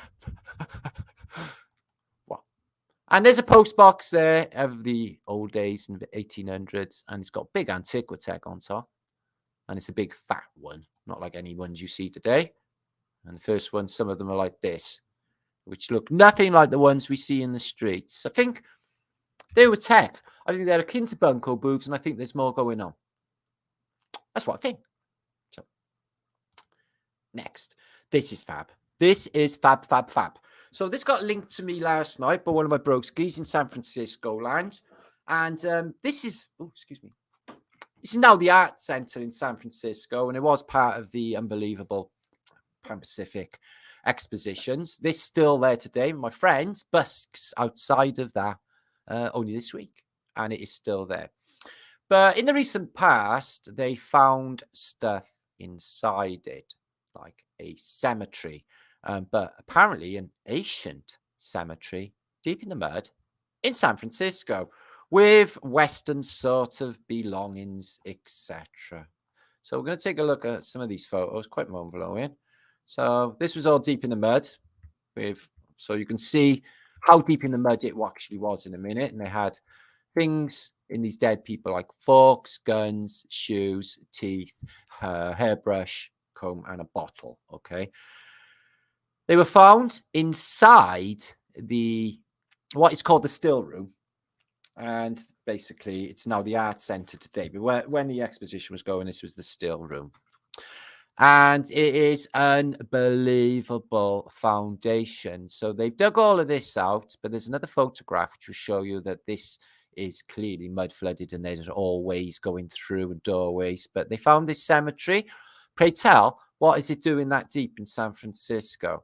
And with them rather advanced objects with them. Yeah. So it was really deep in the mud. And they dug it all out, and there were all of these bodies, which they laid down later in the museum. And it's not all in coffins, some not. So they got like, what's the narrative? How can they say this for San Francisco when the whole place just sort of fucking shit out of nowhere? Really? 49ers, and then they're like, 30 foot deep in the mud below the arts, part of the arts complex for the exhibition. Does that make any sense? Here's the bodies, put in a rotunda, or the rotunda, no doubt, for which is sinister in itself for the exposition, which has been talked about a lot. They had these crazy statues, which look just like the classical world to me, guys. They look like bronzes. They do not look modern. They look like classical bronzes, and it's in America. This one still had buttons, and they seem to be not that mangled. This, whatever it is the head of John the Baptist statue was found down there again, from the classical world in America. And there was a lot of belongings down there. Really macabre, really macabre. Some of them just bunched up in a box, small. Maybe for space, who even knows? And these statues, which are sinister as shit. And there's some belongings, some personal belongings, guns, and all sorts to these people who are buried under this. So how deep are they? Well, 30 foot. And there's a big doorway there. There's some other doorways there. They're going all down in there. And they are doors, basically doors. I got another photograph to go with that, but it didn't upload. I'll have to show you in a little bit later. So yeah, this is in San Francisco, a deep mud flooded cemetery with crazy deep foundations with all doorways and shit going on down here. I'll dig that other image up for you in a minute. I can't let that go. So, doom. So I got a few problems with Flat Earth British. I heard Santos Bonacci banging on the same thing the other night. Everything's dropping off. They fucked it up. What they did is, if you go searching my channel, not that you can find it, maybe you can if you're lucky, but not really. Flat Earth British Martinliedtke channel. Okay, this one you're on now. Then this shows up. So Lee, flatearthbritish, is sending me emails saying, oh, you haven't posted, or they're not showing anything in the last 4 months. That's what other people are thinking, and I've had emails, and other people are saying the same. They've put them into categories. So click videos. Again, 4 months old videos. Where's my current videos? Where's all my videos? Well, you've got to go to live. How many people are going to do that? And there I am there, 884 of you watching. Okay. And there's my recent ones. And as you can see, from 4 months ago, my views have plummeted because nobody can see them. They were always up around this mark, and then now 12, 11, 11. Less than I was having when I had, say, 45,000 less subscribers. And I don't think it's my work. Okay. So they are just, this thing is fucked. This thing is fucked. This is stupid. They're going to have to complain. People are going to have to say, because you can't find my videos, guys. It's just ridiculous. So are you ready for your Hendrix moment? We're going to have a little think about Woodstock a minute, guys. We're going to get all funky. I'm going to drop some pretending acid. Okay. And we're going to get all dirty. I mean, mud. Dirty in the fields of Woodstock. Okay, tune on your minds and relax and float downstream. Look at that woman in a moment of musical euphoria and ecstasy while Jimmy strokes that Fender Stratocaster at Woodstock. Don't pretend you know how to play, mate. Yeah, this guy was actually like ascended master of guitar. So this is the first Beatles. Now, what I notice about the first Beatles is the women that they got are way too good looking to be hanging around with these two dicks. I'm thinking it's because they got a fuck ton of money and they're in the biggest band in the world, is what I'm thinking. But all of them are all right. All of them. And John got himself, you know, it might be his wife, I don't know. She's not Chinese, I don't think so. And there's the first four. It looks nothing like the other one. In fact, the first, a lady came up to me the other day when I was eating chips outside the chip shop, and she said to me, "You look like John Lennon." So I'd never heard that before. She said, "No, like the structure of your face and all that." I was like, "What, the earlier one or the later one?" She's like, "The later one." I know, because the earlier one's nothing to do with the later one. They look a completely different human being. This is shocking. Shocking. And I'll tell you why. This is the playlist for Woodstock Festival 1969. Okay, I was a baby, missed it. But if I'd have been old enough, I would have gone. Jimi Hendrix, yeah, one of the best moments in the entire of music, contemporary music, ever, ever, ever. He got 18 grand. So he fucking shit. Blood, Sweat and Tears got 15 grand. Joan Baez got 10 grand. Clearance Clearwater Revival got 10 grand. So they should. The band, they got 7.5 grand. Maybe, so they should. Janis Joplin, 7.5 grand. Jefferson Airplane, 7.5 grand. Sly and the Family Stone, 7.5 grand. Candy, 6.5 grand. It goes down. And the Who had 6,250, but Variety claimed they had 11 grand, but they kept that quiet. But Who, they was one of the biggest venues. So Richie Haven, 6,000. He literally done one of the best performances in living history when he sung Freedom. I got shivers even thinking about it now. Yeah. Hello, Rich got 5 grand. Crosby, Stills and Nash got 5. Crosby, Stills and Nash got 5 grand. Ravi Shankar got 4,500. What the fuck? Why? Ravi Shankar played one of the most biblical sets in human history. They literally, a jet plane went over and his sitar ripped through the sound of the jet plane, and everyone was literally in tears and shrieking, apparently. So Johnny Winter had 3,750. 10 years after, 3,200. So Country Joe, who was dying for a piss and fish, so he said, 2,500. Grateful Dead, 2.5K or 2,200. Don't know what there. Incredible String Band, don't know then, 2,000. Mountain, bit of heavy, 2 grand. Tim Harding, 2 grand. Whoa, stop right there. Joe Cocker, £1,375 when he did the best performance in living history ever in the history of humanity ever with You Get By With a Little Help From My Friends. I shiver every time I watch it. He gives everything, blood, sweat, and tears and soul, and he only had that. Why is that? Sweetwater. John B. Sebastian got a grand. Melanie, yeah, got 750 fucking pound for Melanie. And right, is this cause Santana is Mexican and his band's Mexican? Is it? Santana, right, was tripping on mescal when he was on stage. He literally said that his guitar turns into a python and he had trouble trying to actually play it. Yeah, they smashed Black Magic Woman like you wouldn't fucking believe. Oh, yeah, come over, guys. And they played him 750 fucking pounds. And do you know what? I bet Carlos Santana didn't even moan. That's daylight robbery. I'm really upset about that. Santana should have been up there getting 10 fucking grand with all of the fucking others. But Jimmy smashed it anyway. So, yeah, a few complaints about the playlist. There he is. Old Joe Cocker. Yeah. Doing I Get By With All My Friends. He fucking smashed it. Best performance ever. All in backing singers. Oh, fucking hell. Musical Gasmatron. He was the best. Loved him. Guess what?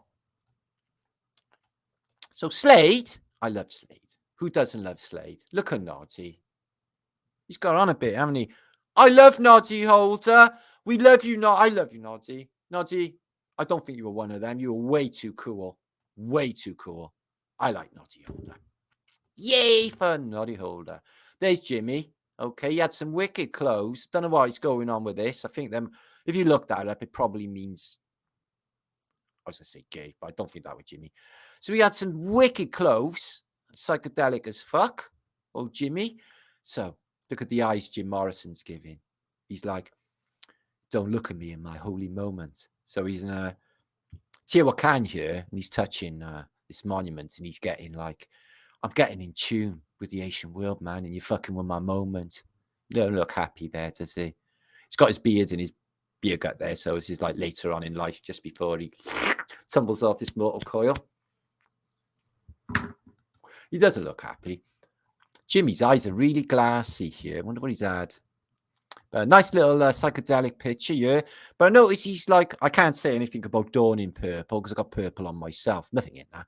But he's definitely into the iconography. Don't see him doing too many one eyes in Masonic symbology. He's only got one wristwatch on. That's safe. No pills. Nice jacket. Look at that jacket. So, well, love, Jimmy. And this is the cover of the 1967 album by Frank Zappa and the Mothers called We Are In It For The Money. So at least he was honest. But I'm not really sure about... Now, obviously, he's got a son called Dweezil, has Frank Zappa. So it's highly unlikely that he's without penis. Plus, he's proper big bloke, isn't he? There he is in his platforms, dressed in a tiny little blue number. Jimmy's over there. Jimmy's on the cover in 1967, and he's got one of those things around his neck. That's proper puffy as well, isn't it? What's with the baby? They keep doing that.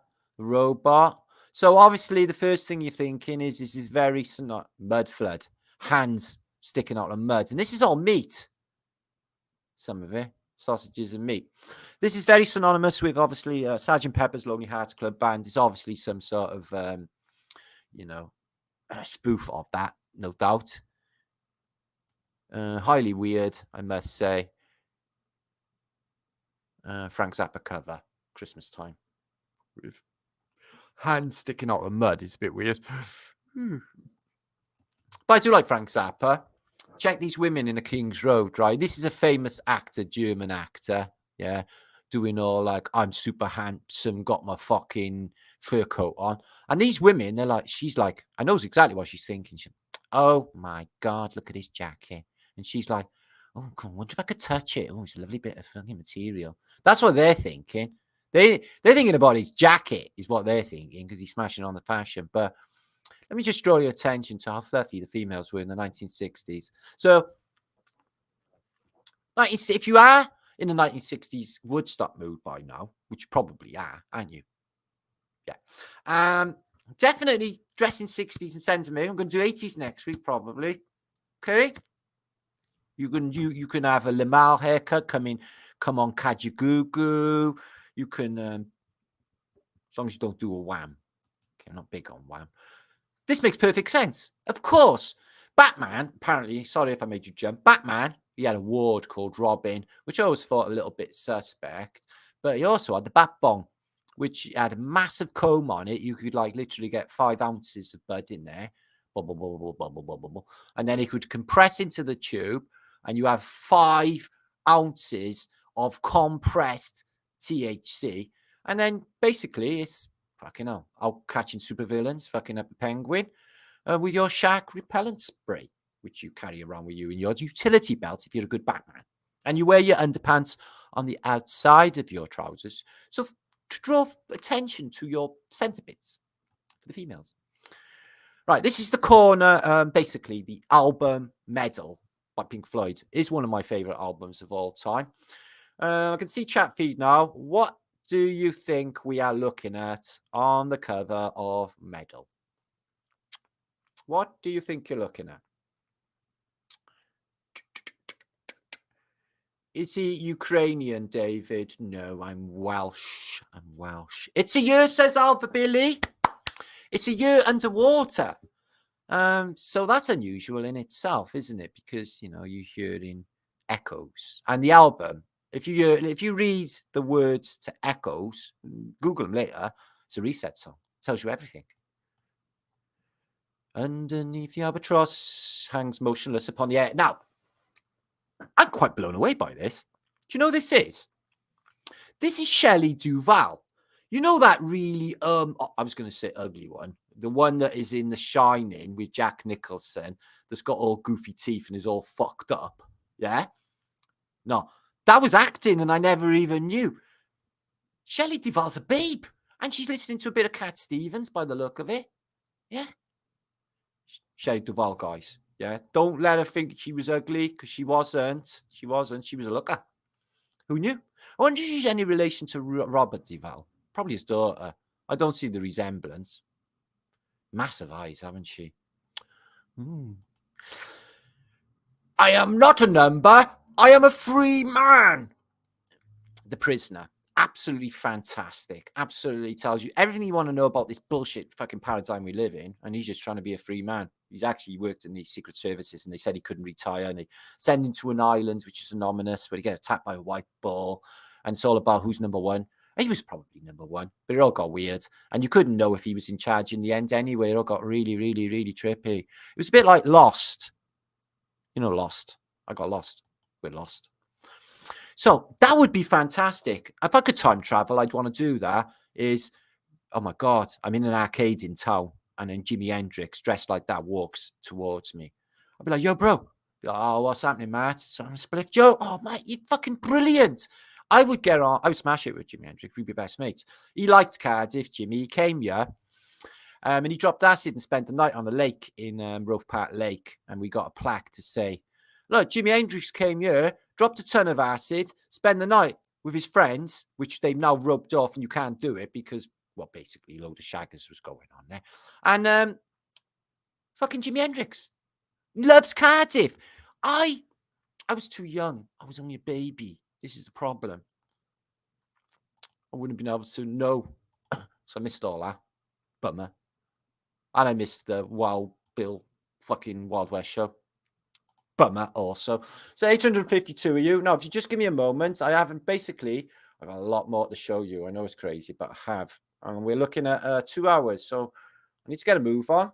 See if you can share this out for me, guys, please. See if we can get up to 1,000. Get a really good crowd in of good loving people with good intent and good vibrations, which is a magical thing. If I must say so myself. It is a magical thing. So give me a minute, please. Okay. So next, post boxes is definitely a thing I'm thinking. So next we're going to look at, okay, we have got a lot, okay, but I'm going to show you some juiciness. Okay, Mudflood of Edge Hill Station in Liverpool. And we're going to look at the Chateau of Murden in France, which is a mind blow. And if we've got any more time at the end, we're going to look at some bird's eye maps. I've still got Mudflood Hong Kong to go through, early Bible depictions that I've picked apart, but it's time, isn't it? So, okay, let's get stuck in, shall we? And I want to show you a little video. My friend Nora's supporting. I support this lady, Linda Rogers. She's basically hunger striking, and she is doing it. And she's really losing weight for homeless people. And, you know, just the conviction to like do that yourself, you know, for the love of other people when they're all fuckos is beyond me. But I do the same. What am I saying? But that's the nature of the curse of empathy, isn't it? It seems to really be a good thing in a lot of cases. Anyway, as you can see today, my name is, I'm posh, don't you know? Okay. Martage Fartage Squire is my name today, in case you didn't know. Okay. Rather, what? So let me present. Please share this out. And we're going to get stuck in again. So here is Edge Hill Railway Station, one of the first, they say, in reality. In fact, the first in the world. Was a station in Liverpool. It's all closed down now. It was built in 1836. So it was one of the first, not far off of bloody Stephenson's rocket, not far after that at all. And it went from Liverpool to Manchester, and it is Edge Hill Station. It's closed down in the modern day, but going on mudflood narratives that they dug all of this out of the mud, I'm afraid that's definitely what it looks like with this place. So 1835, and all of this looks like that. And these vaulted doors and doorways going in, and it looks a bit melted, and it just looks just like proper ancient. And when they were like apparently building it, so I'm guessing this is later, how is that all full of mud? And how is that other one all full of mud? Maybe in the 1970s, I don't even know, but it's in the mud. And apparently they're digging out, and there again, deep mud. All they're doing is digging it out, and it's probably all still fucking down there, just digging the mud off it. And all of this stuff looks proper old. 1836, first in the world, and that's all it is today. And you can see what would be the need on a railway line for these to go underground, and these walls. You can see these doorways there. To where exactly? I get that the trains go through here, and maybe there was another service that went through here at some stage, but these, you know, these giant walls and these doors on in red brick is anomalous. Again, it's all just thick with mud now, half buried. Didn't take much time for entropy to get that back, did it? Something to do with electric there, maybe, that you're looking at, I think.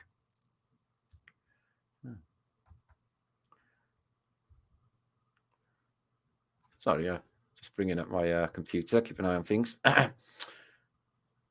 So I'm not sure what to think about that. That is crazy. And the first in reality, and then you got this through them doors underneath. So I'm guessing these are like they get with the London Underground. Oh, look at that place. Look how long that tunnel is. Look at that brickwork. 1836, my ass. This is the old world. Same for the London sewers as well. Looks similar to that. So, excuse me. So this is my friend Nora. I will link this up in the descriptions box, and she's been showing support and love to this lady here, Linda. She's on the 16th day of her hunger strike, like Bobby Sands, and she's giving a speech outside the famous GPO building in Dublin. And TD fails to show up for the second time. So they got promised that the media would show up. And this lady is just giving it all for truth and for Irish homelessness and for freedom. It's just disgusting the way they're treating people. Why is anybody on the fucking street in this day and age? And I don't know, the shame people should feel when they see the streets of Philadelphia, for example, guys. It's just like, how the fucking hell, in all our conscience, did we let it get that far? It was never. As a result of destroying small businesses, small medium businesses with electricity prices, big businesses, corporations will take their customers and will create monopoly. So Electric Ireland. So I won't play that because don't know if I get copyrighted, but support that woman. I will link that. If you are in Ireland, maybe get down there, show her some love. They actually need this. This is, the media, for such a, personal sacrifice. I'm thinking that she should have a lot more support. Now, the added 1,000 years, come across this little video. It gives you an examples.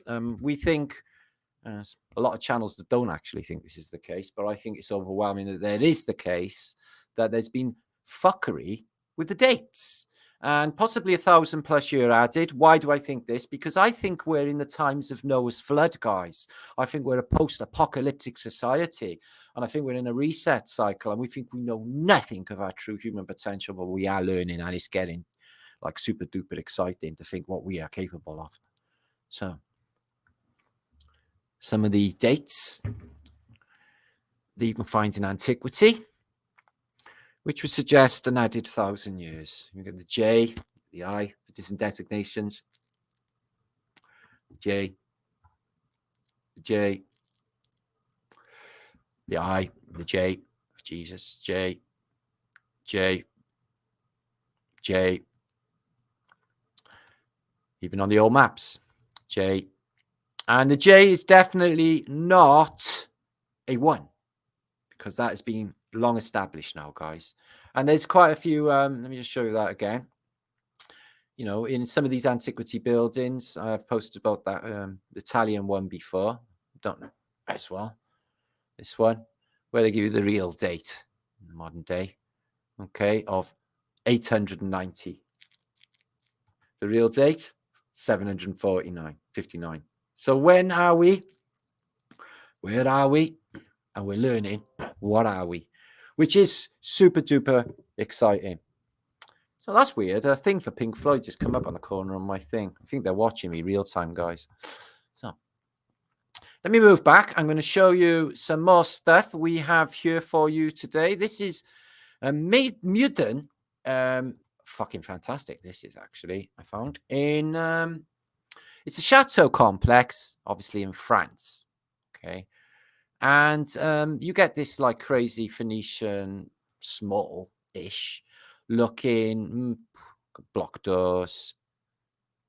And it's a Greco-Romano temple with circular portal windows and a lot of Phoenicians on the front.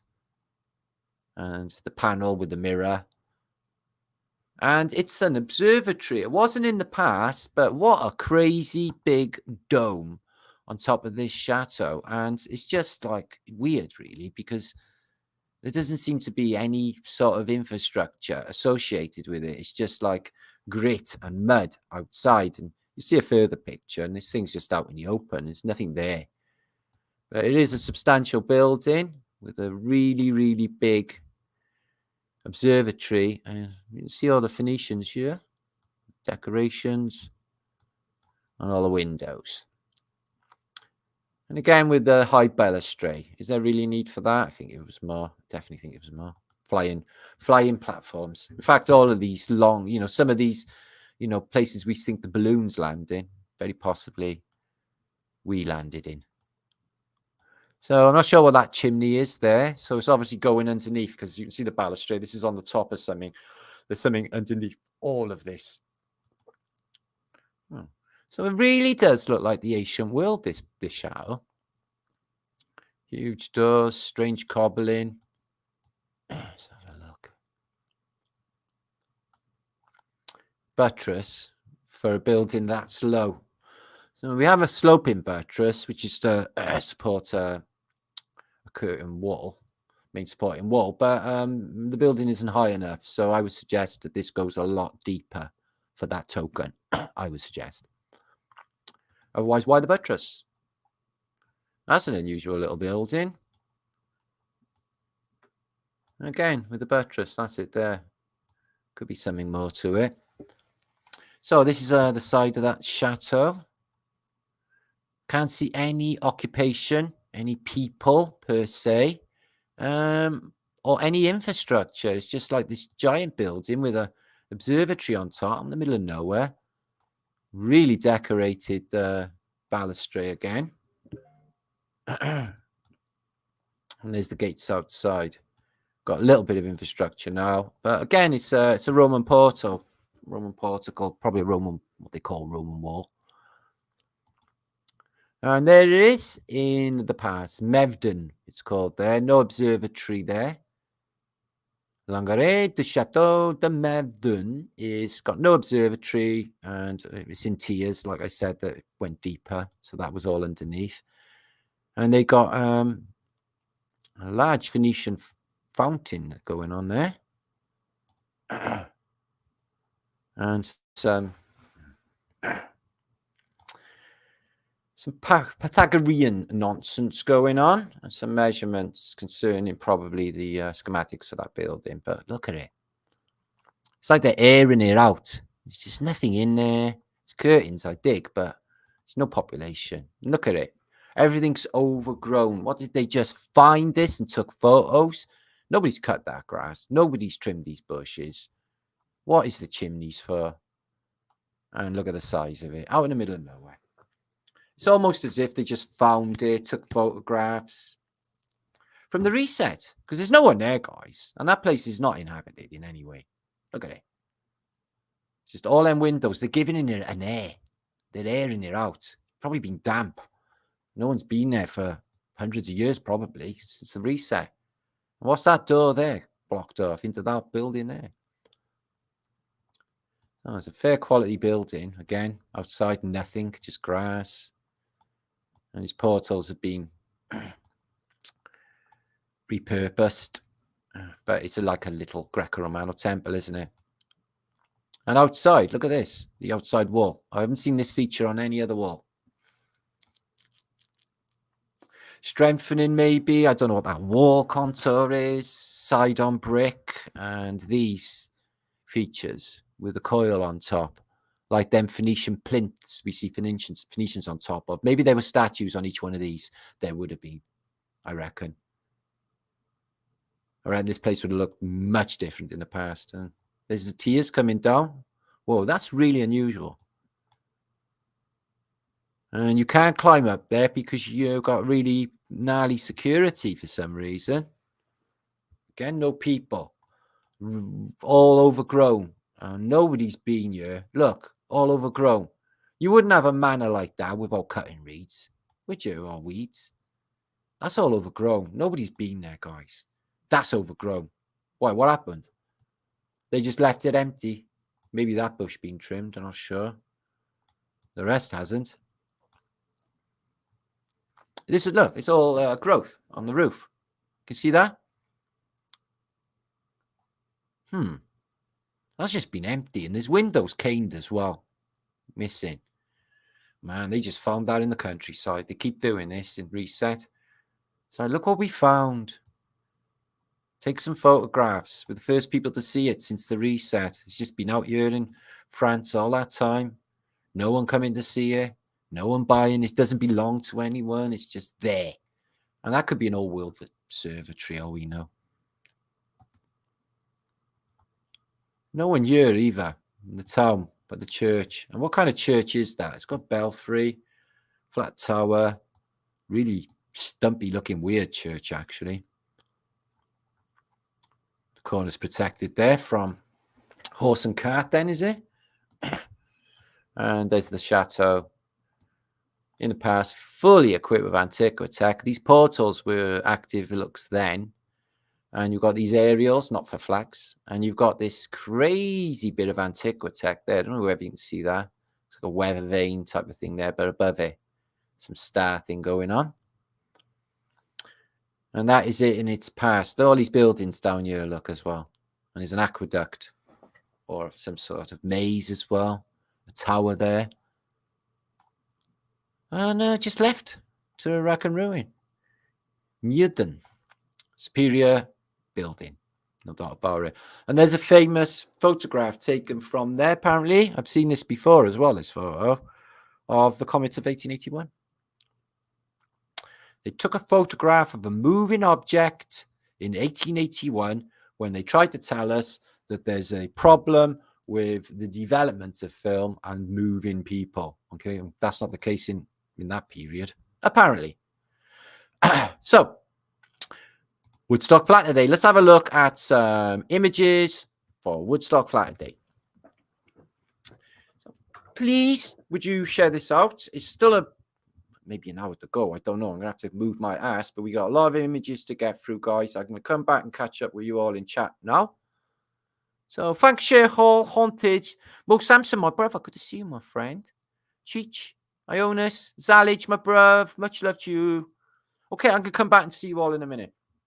Looking. Hope everything's all right with everyone. Angela Kidd, my love. What she said? The plants heal everything. Dee. This is a crazy image. Now, we know that the dome was built in 1867 or 1866 on the end of the American Civil War. Apparently, Honest Abe couldn't get any money together to finish his domage. And there's narratives out there that the architecture at the bottom is a lot older than the architecture on the dome. And all of this stuff doesn't need any basically maintenance as often as the upper bit, which is in photographs as much later. But, you know, the infrastructure is not there. And they've only got like a horse and a cat. So let's just imagine Washington is a swamp. There's no roads leading up to it. There's no infrastructure. Outside of the Capitol building is a pig farm at this period. So how did they get all of these columns? There and there and there. And what about them columns? That must weigh, 20 tons plus, all the way up there in the air. Stands them upright. All of that. All on like a horse and cat. All that masonry on a horse and cat through a swamp in the mud. I think it was there already. So this is Liz Hurley. She can't be up to much. Her boyfriend fucked off with just like pro. But I think like we had this argument the other day about whether the devil would be a chick or a man. I think the devil, if he was a chick, would be Liz Hurley. She's obviously in Bedazzled, isn't she, the film? For obvious reasons, she looks way posh. She definitely looks like one of them. Actually, now I'm looking at her, I don't like her. But there are some attributions which be appreciating, I guess. This is in Nottingham. And Nottingham is the only British city with an underground system of its nature, of caves and catacombs and tunnels under the entire city. And in the bygone era, as you can see here, looks like the Edwardian era, families were staying and living in these caves. Some of them became houses in Nottingham. And they just look so melted, so melted. DC, outside Capitol building was a pig farm. Yes, Nora, the 1860s. So this is an Azimuthal equidistant map, and it shows the undersea cables that go around this place, taking communications. And I know they say that they're satellites and stuff. We've got loom balloons, plenty of them up there. They keep falling down all the time, but satellites don't exist because you would need a ball for satellites, and you can't like have a satellite fall away from like a flat Earth. That makes no sense. So satellites do not exist. I never did. Still haven't cracked the fleur-de-lis, but I did watch a weird interview with Tom Cruise the other night because I was like, had a vague momentary interest in what Scientology were doing. I noticed all over their celebrity Scientology depot in LA, it's got fleur-de-lis all over it. It seems to be important to them. And monarchs of the past, it's on their thrones. The Mayans have got a fleur-de-lis. All these different cultures have got Carthaginians, the Mesopotamians, and the Persian Empire have all got fleur-de-lis. So we've had many ideas of what we think it is. We thought it was a splaying of organ energy. There's also a lily. The fleur-de-lis is a lily flower. That's this type of fleur-de-lis. Its special abilities were to clean toxic water. So maybe it's something to do with like cleaning this place up after a reset, and it's a necessity to plant these lilies. They're also synonymous with death as well, lilies. So this is a map or a diagram, electrical diagram of a coil that you find in a computer. You've all seen these coils in computers. My son strips them out often enough. They're a coil of copper, and they exist in a computer component, and they plug in. So have you seen them? Yeah. Well, it also appears on Piranesi's engravings of what is supposed to be circuit board city Rome, which is a circuit board. And I can't help, how unbelievably similar it is to a computer component. And even this looks like the RAM stick clicks in there, and a RAM stick clicks in there. Looks exactly like a RAM stick holder. Heat sinks, you've got the whole thing looks exactly like a computer circuit board because it is. And this year is a stadium. What you get in stadiums? Lots and lots and lots of people all generating electricity, and then it's all siphoned off. And this is the river, the Flavius, probably transferring charges that way as well. Today I found ruins of an ancient civilization. Blockbuster video. No, I know some of you younger viewers would not know what Blockbusters is. There was a place we used to rent for lots and lots and lots of money. Videos and DVDs came along later. Okay, but they didn't have the initiative to actually go virtual when the rest of the world did, and they paid a price. I don't even know why they did that. I think I spent a small fortune in Blockbusters on their shitty films and games. Rome. Not actually showing much, but there was a reason I downloaded it. So archaeologists just discovered a 700-year-old sarcophagus beneath Notre Dame Cathedral. The interesting thing about it, it was in a lead-lined coffin. Now, I know what we say about, the human bone battery banks and, what will lead protect you from? Radiation, because you use lead shields, don't you? But why a lead coffin? Come on, son, you'd know. What do you think? What do you think? Why a lead coffin? Vampire. So that's beneath the floor, and when the basically Nosferatu, vampire. That's interesting. Yeah, but Notre Dame as well. And when that event happened, when the fire happens, they exposed all of this. They dug the floor up and found lead-lined coffins. The Devil's Bible is a big book, and it was from the Czech Republic. The monk and all of the story behind it. It's basically a conventional Bible, but there's a part in the middle, which is basically apparently wrote by the devil himself. And it shows you images of demons and stuff. There's a lot of mythology about it. It's supposed to be covered in human skin. And there's supposed to be a curse associated with it. And it still exists out there somewhere, but that's worth a lot of money. So that's the Devil's Bible from Czech Republic. Anomalous author, monk chap, but apparently made a deal with the devil for this bit here. And it's a giant book. Why? He seems a bit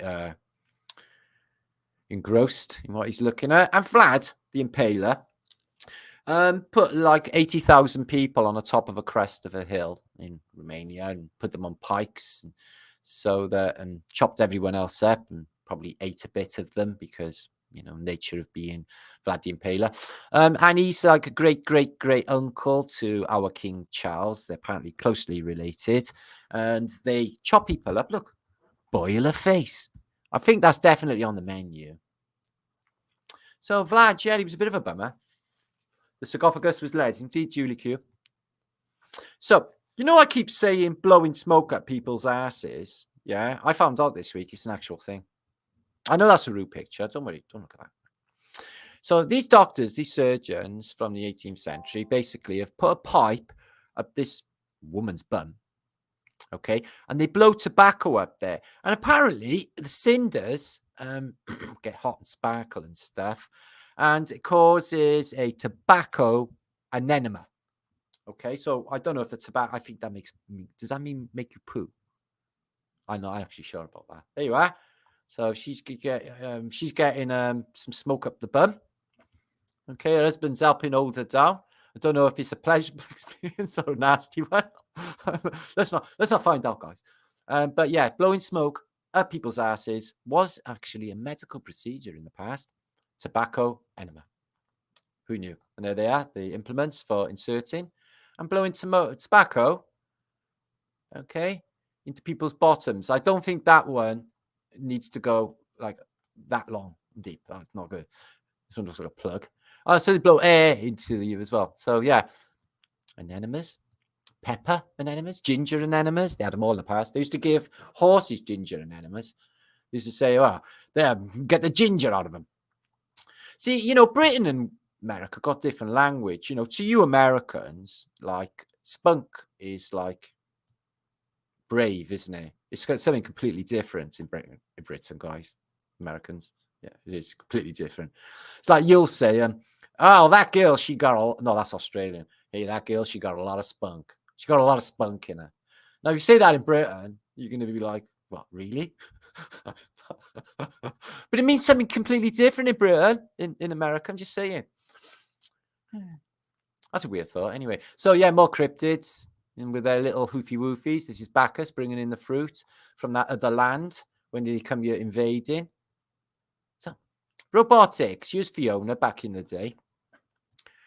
So, fembots are definitely going to be on the cards for the future. Put your names down early to get a good one. And they do go psycho because basically they're female. And what? I'm sorry. Okay. So here's what we're going to do in the future.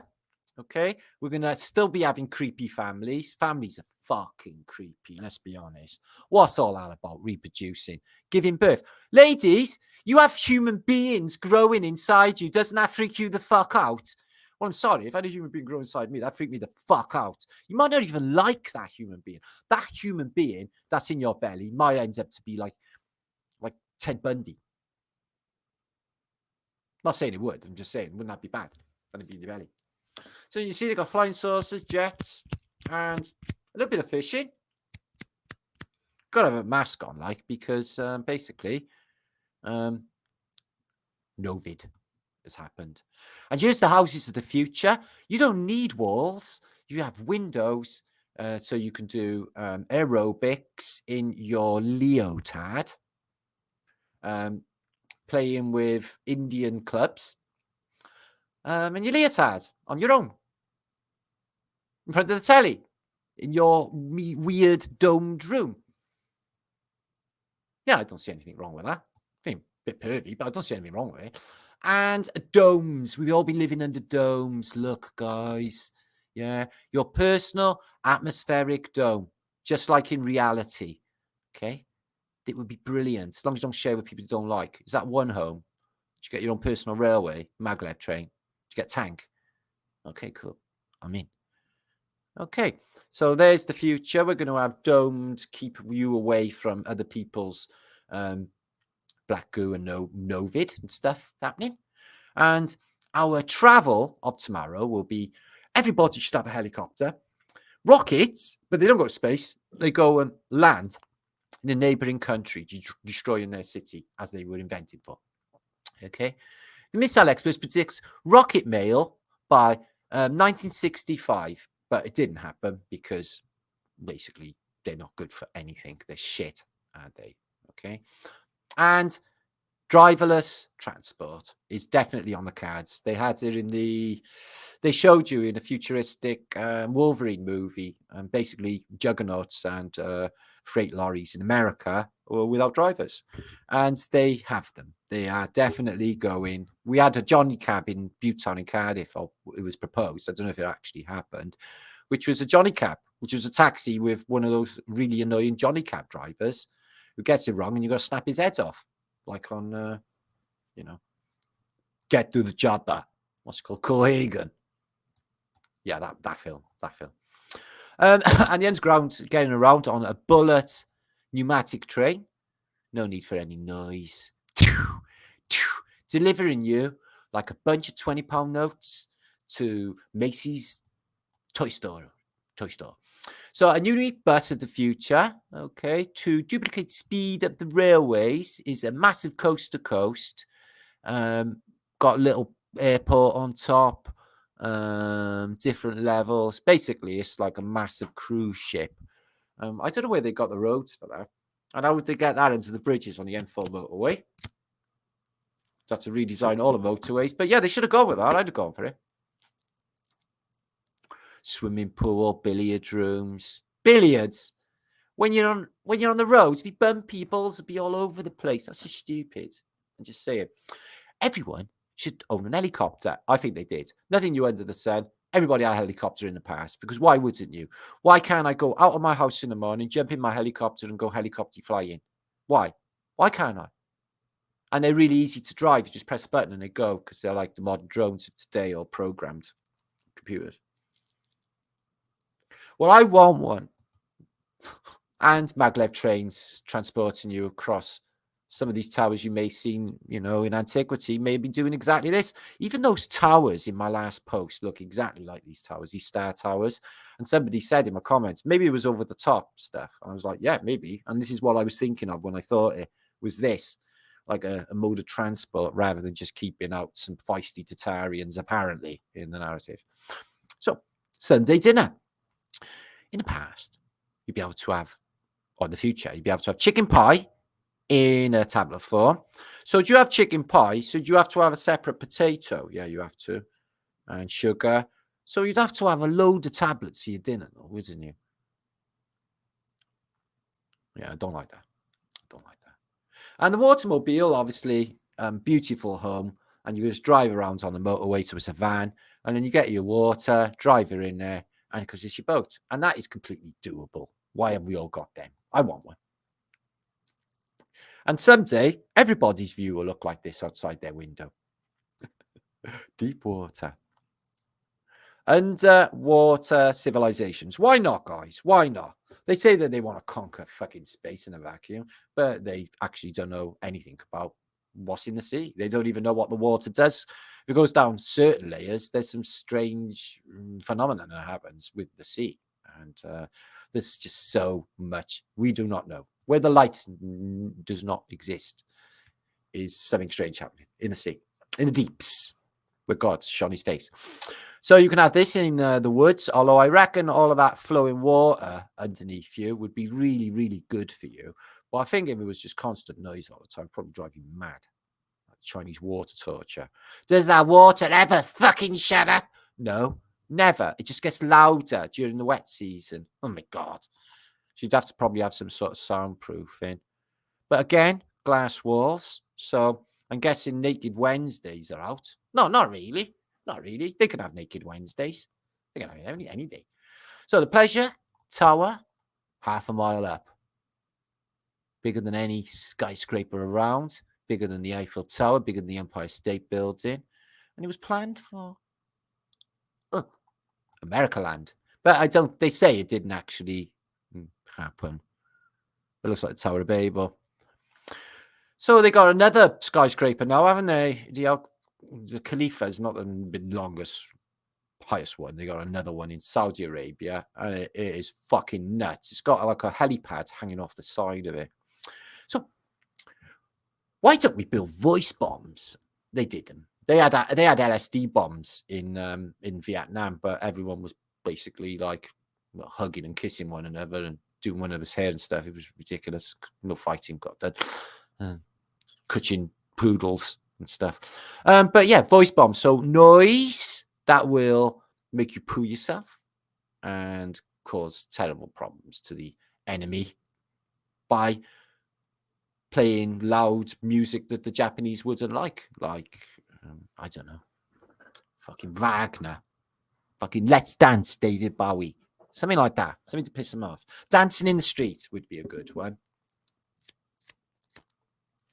There are loads of good bombing songs to bomb to.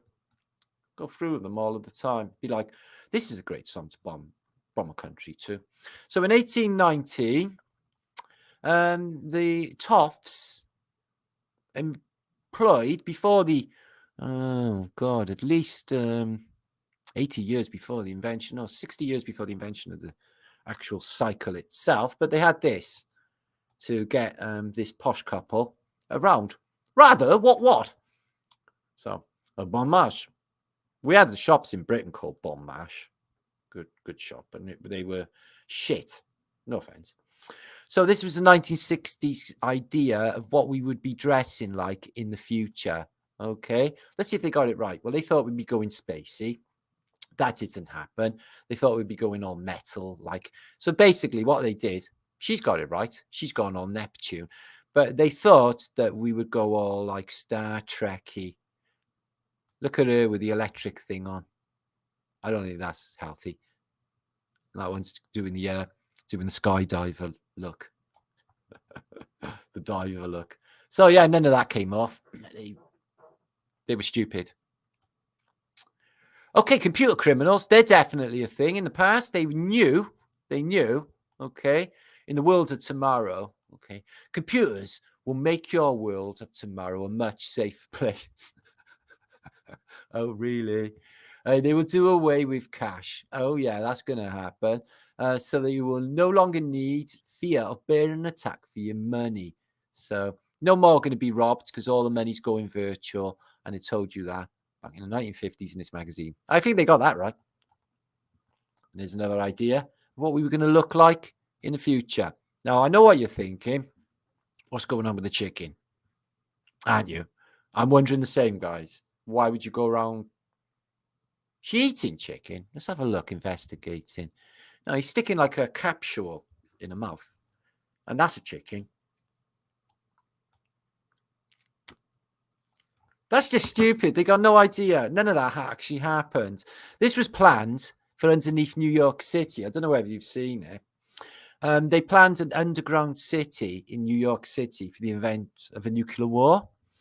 I'm just wondering whether or not, like, they could have pulled this off without you even knowing that there was literally an underground city, and they're showing it you here, underneath New York, because there's a lot of weird stuff happening in New York with the Ninja Turtles, the canaligators, and, you know, I would be surprised with all that steam that keeps bursting up out of the New York streets if they were just heating what is like just another world. Maybe they don't even know under there because they've been down there so long. Like, what's that film? Ember, the City of Ember. You ever seen that? Just like that. They didn't know of the upside, the world up top, did they? City of Ember, did you ever see that? Good film, good film. So this man, he lives in a pile of shit, and it's all his shit. Okay, and this is apparently a true story. Meet the dirtiest man in the world, okay, who hasn't bathed for more than 68 years. Okay, he hasn't wiped his bum in 68 years. He's covered in shit, and apparently he drinks out of a dirty can. Apparently he lives like shit and eats shit, and apparently never, ever gets ill. And he's of a remarkable old age. Although he looks really fucked, but he doesn't need anything. And he hasn't had a bath. If he bathed now, do you know what would happen? He would die. He would die. I'm going to be like detectivizing all of these rock star deaths and bringing them back into the question because, you know, it's just I can't imagine why in the modern day they wouldn't bring up, you know, the death of, like, especially Jimi Hendrix, you know, dying inhalation of vomit with 2 trained paramedics in the ambulance. Seems a bit weird that they don't know how to put him in recovery fucking position. But with Brian Jones, okay, guys, this is the last photo taken of Brian Jones. He's in a pool here, and this is where he is here, right? So the tragic death of Rolling Stones guitarist Brian Jones, and the theories that he was murdered.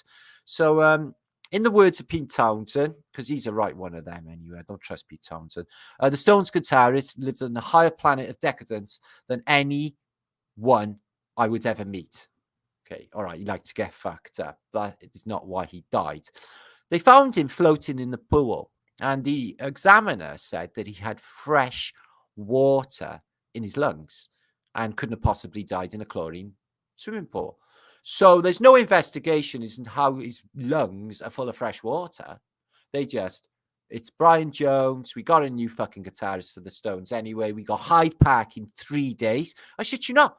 The famous fucking Stones in Hyde Park with all the butterflies was 3 days after the death of Brian Jones, and they already had a guitarist, you know, all there. You know, why don't they reopen these cases? This is a fucking murder from the Tavistock, you know?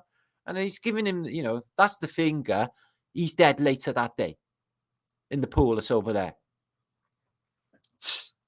Murdered him. I think he was a 27er as well, wasn't he, Brian Jones? 27 years of age. And just talking about these locking mechanisms with the Phoenicians, use an engraving of one. It's stage. If you look, you got like the mask that you see in pantomime or in the arts. They always have that mask, and it's like a performance or a stage through a portal. And I'm like literally thinking that's what we're looking at. You see some of these portals like Stargates and stuff, like Stargate itself in the program, and it's circular and it's metallic and it looks like a machine. And that's what we got here. It's circular, it's metallic, and it looks like a machine. Look at the freaky fuckers up there.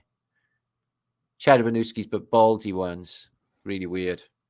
So yeah, I'm thinking that it's like apart from it being like a stage set for them, they're doing performances, they choose their favorite stars in the play, the favorite actors or whatever.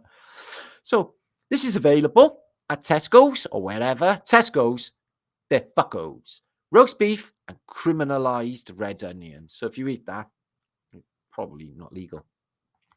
Is this true? Is this true? Glory be reality. Praise be. Praise be. Pot noodle in kebab flavor. Abracadabra in 4 minutes, guys. We're talking. Let me put this into perspective, guys. Okay, you're talking pot noodle, something to dunk your sandwiches into, and it's kebab flavor. Doner kebab. Life just does not get better than that. So this was downloaded and put onto an images this week on Facebook by Shipu. I don't know if Shipu's in chat, but he's killing it on. You might have seen him when I was on a show over with Jen on the Ripple Effect. Shipu has got amazing images and he posts them every day. And this was a traveling circus of the Grand Mogul in Tartaria in China.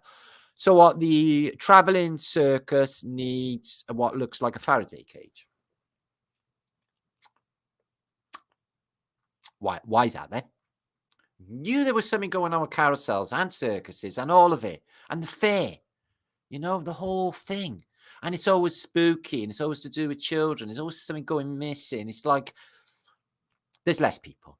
There's been people going missing for fucking ages. And there's a lot of people that are lonelier and they make them circumstances and no one knows and no one even thinks about it. No one even cares. And it's fucking sad. Do my head in fact. So ganja plants can grow really, really massive. She's nailed it. I like her. And look at the size of her ganja plants, guys. I know they haven't started budding yet, but imagine when they will. Imagine the crop she's gonna get. I know, Julie. Cool. So R.I.P. Evelyn Rothschild. Right, happened this week. Hoorah. Praise be. Everyone knows that, right? Hang on. Stop right there, please. Isn't that Michael Winner? No, really? Can somebody help me? Because that looks exactly like Michael Winner. How is Evelyn D. Rothschild not Michael Winner? Help! Free-range pot noodles. No, Adam, they are too healthy. Yeah, propaganda as well, Mo. Isn't that Michael Winner, Gareth Atkinson? Yes, my brother. It's fucking Michael Winner. Thank you, Fiona. Love, it is little Fiona. It's Michael fucking Winner. What's going on? It's Michael Winner. Scarababe, it's Michael Winner. Fucking inbreds. I don't know what's going on. If that's not Michael Winner, I'll eat my fucking hat. So I think these images have just been posted in the last week or so. Take heed. Watch out for these. Apparently, they're images of Admiral Byrd's 1929 Antarctica mission before high jump and before fishbowl. Okay, before them missions. It's first. And apparently, they have released all these photos out there now, which you can't really see Byrd, and it's all smudged out. But they're saying that in these photographs, are in Antarctica. If they're real, wow. I think they have to be AI, because I would have come across this shit before. I search everywhere, in the internet to get what I get, and they would have come across my path, guys. Okay. So this was apparently Little America. Okay. Little America. What is that? Like I said, guys, I'd love for them to be true, and I can't verify if this was Admiral Byrd's 1929 mission, but I can say that this is dodgy. They say that these are real. There was obelisks, they're saying, in Antarctica, but there's something wrong with them tumps of ice in the background. Could be AI. And the top of a pyramid in Antarctica in his first mission, and they've only just come out in the last couple of weeks, and you find them on Facebook. Seems a little bit too much for me. So I think they're definitely fake, because I would have come across them before. So somebody sent me this week. They captured this footage in of the CN Tower in Chicago. Somebody caught this week, and it's shooting off a beautiful blue light, a lightsaber, pretty much showing, I think, that this nature of this tower is antiquitech still to this day, and it's giving off some kind of orgone energy, which is visible in the chemtrail polluted sky. So if you think you can't see antiquitech or the ripples and resonance, you can. There's your example, and I think it's definitely the case. Fifth Avenue in the past. So nowadays, I'm guessing Fifth Avenue's full of convenience stores and shitty stores, isn't it? I can't imagine. There's a lot of shit everywhere. I've noticed watching, some of these YouTubes of, basically like Streets of Philadelphia. That thing just is a reminder of how shit this place is. Everywhere it's got getting like it, but it was never like it before. It was like this. You don't see poverty. Everyone's immaculately turned out. God knows how, when they got no washing machines, apparently. Not really. They got maids and stuff, apparently. But everything, the lampposts, the buildings, the people, everything is mint and beautiful. Everything, guys, in your world. And now, it's a septic cesspit of toxic shit. Can't even eat the fucking food. There's Rome in its antiquity, little boy wondering, what the hell's all of this stuff? I find it interesting with this, it's the one near the Colosseum, so it's the Constantine Arch, it's been altered. Look at this. You see this a lot deeper in some of the Piranesi pictures, and these posts are way visible, and all of this goes a lot lower, but you got this serrated column that goes up, and boom, that replacement. Serrated column, boom, that replacement. It's been added to since, but how? With the Corinthian tops.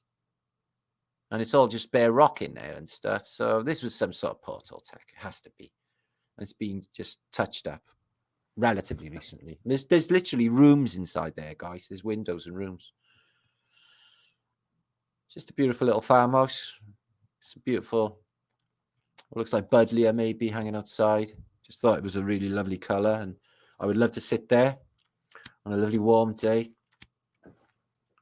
just looking around, the bumblebees and the butterflies and that breeze blowing in your face. That's living. Costs fuck all. Best things in life are free. Captain, can't hear me. Why do they keep missing us, sir? Coriolis effect, Private Coriolis. Oh, right. Because they do. They keep missing them, and it's because they don't account for Coriolis effect on the beaches of Omaha. True story. This is the film Abyss, and I find it fascinating that, these water beings manifest out of water, and they can basically pretend they're human. And that's what we see so much. And is that the case of these Phoenicians, fluid people, and just impersonating? Who even knows? Mudflood, or just crazy, crazy, crazy footings. So there's an old church there. You get a bit lower with the columns, and then boom, and then boom, all the way down there. And you need to have a 3-story, well, really big story, foundation for a little tiny fucking church like that. Do you think?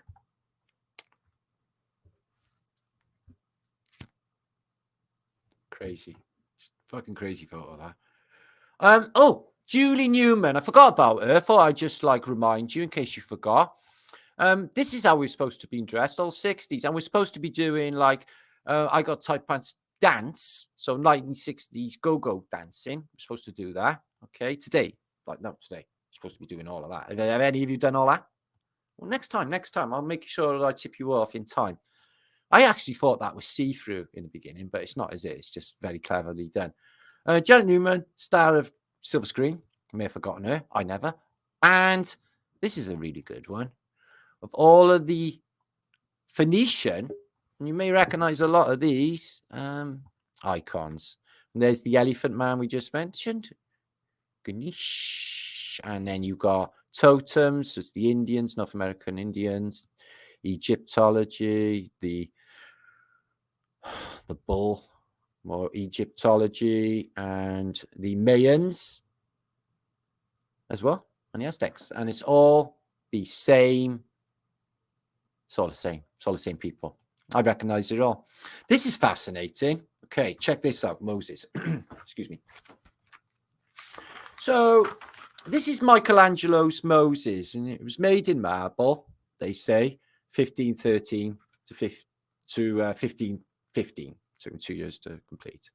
It is a marvel. And why is it so important? Why it is a marvel? Is that muscle that you can see there.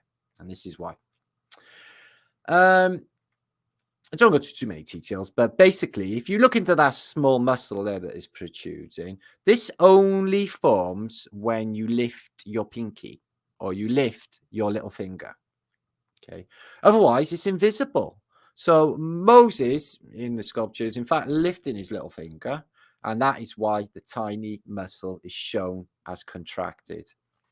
Now, isn't that fucking clever stuff? Unless there's some geezer in there, because I just can't imagine that level of intelligence that you would actually do the contracting muscle for a thumb, unless you couldn't have done a model posing like that with a thumb out with a marble because it took him 2 years to complete. That is genius, and that is mind-blowing to myself. Oh, poor Keith Moon. He should never have gone. Well, actually, the best drummer ever in my head. Okay, I love Keith Moon. He should have. If he'd have hung around with me, he'd have lived a lot longer. We would have a fab time. He was as nuts as me, and he was not mentally equipped to be in one of the biggest rock bands in history, The Who. It's amazing how many drummers get killed, isn't there? There's that Foo Fighters one recently. There's Keith Moon. There's John Bonham, Led Zeppelin drummer as well. You know, there's all these really best drummers. Guess what? Who knew? How LSD changed Cary Grant's private life. So basically, he didn't need Viagra anymore. He just took LSD. Shagged all night. Who knew, guys? Who fucking knew? Cary Grant. No wonder Charade is such a good film. He's tripping on acid. No wonder North by Northwest is such a good film. Because he's tripping on acid. I know what, you're fucking literally short of breath. Keith Moon's class, bro. Love Keith Moon. Spinal Tap's class 2's off. Love Spinal Tap. Did you know the one guy of Spinal Tap's married to famous Hollywood star woman that you wouldn't think of, married to Spinal Tap? God, fucking hell. Come back in a minute. Don't worry. So yeah, perception and eyesight. If you look into a raindrop, the world is reversed, and you know the world is upside down anyway. And there's a process where the mind will turn the image around, and then you just see it in your mind the right way up. But really, the world's this way up because it shows you in a raindrop. Duh. Obviously, I love these perspective things where they're just like falling away. This is in a Florence cathedral. I'm sure you've seen this before. It's awesome. I was going to use this as a thumbnail, but it wasn't applicable to the video. But if Have you ever seen them carpets now with animals going over them? They've got this perspective. It's like cats won't really jump over. And dogs, they sort of navigate and they don't like, they touch them, but they don't like going over them. I've seen otters as well. They sussed it out. They're pure smart otters. Them weird perspective rugs. So here is a spacesuit. Apparently they went to space in. Now, we won't talk about the uniform itself, but one thing that did become obvious to me, because I basically recently, up until last year, because of an injury, was buying bottled oxygen off of eBay. And you get a bottle and it costs like 12 or best part of 20 quid, but it lasts like 2 days if you have a puff now and again. But it killed the pain and it sorted me right out. Apparently, that big thing they carry on their back is not got any oxygen in it hardly at all. The oxygen, it's all pumps and shit, is that little bottle there. So they're spacewalking and doing all that stuff, apparently in the old days. And the oxygen cylinder is that little cylinder there in space. And then they get into a tiny little limb. And then they get out of this spacesuit with like 1 inch overhead. There it is. Just a tiny little oxygen bottle. Tiny little oxygen bottle to feed these stupid fucking pretending things. It's ridiculous. Oh, Brian Cox, my favorite. The multiverse demands that any possibility is true somewhere. Monkeys can write Shakespeare, and the wind can be made of rubber, and a moth can be president. Go and look in the mirror, Brian. Right, look in your eyes, because that's what stupid as fuck looks like. Fucko, it was invented for you. What, a moth can be president? Was this out of the fields of potentiality you're talking about? It's in your quantum mechanical wank, is it? Okay. But the Earth must be a sphere in any reality, because reality is not flat, plain. Reality is spherical, Brian Cox. You hear that, guys? So reality is spherical, Brian Cox. Yeah, the same man who told you 2 seconds before that a moth can be president. So, Moth Biden. Pathetic. There he is, the man. Just crossed Antarctica alone in record time. It's not been double transversed. They're just making that shit up. And it's that little tiny bit down there that we see on the azimuth equidistant map there. Look, he's gone across. The only bit that probably is there, which is an island probably anyway, is Western Antarctica. He's gone from there to there. That is not like going across the entire continent. That's going across a tiny little bit, isn't it? So that's like clickbait in start off.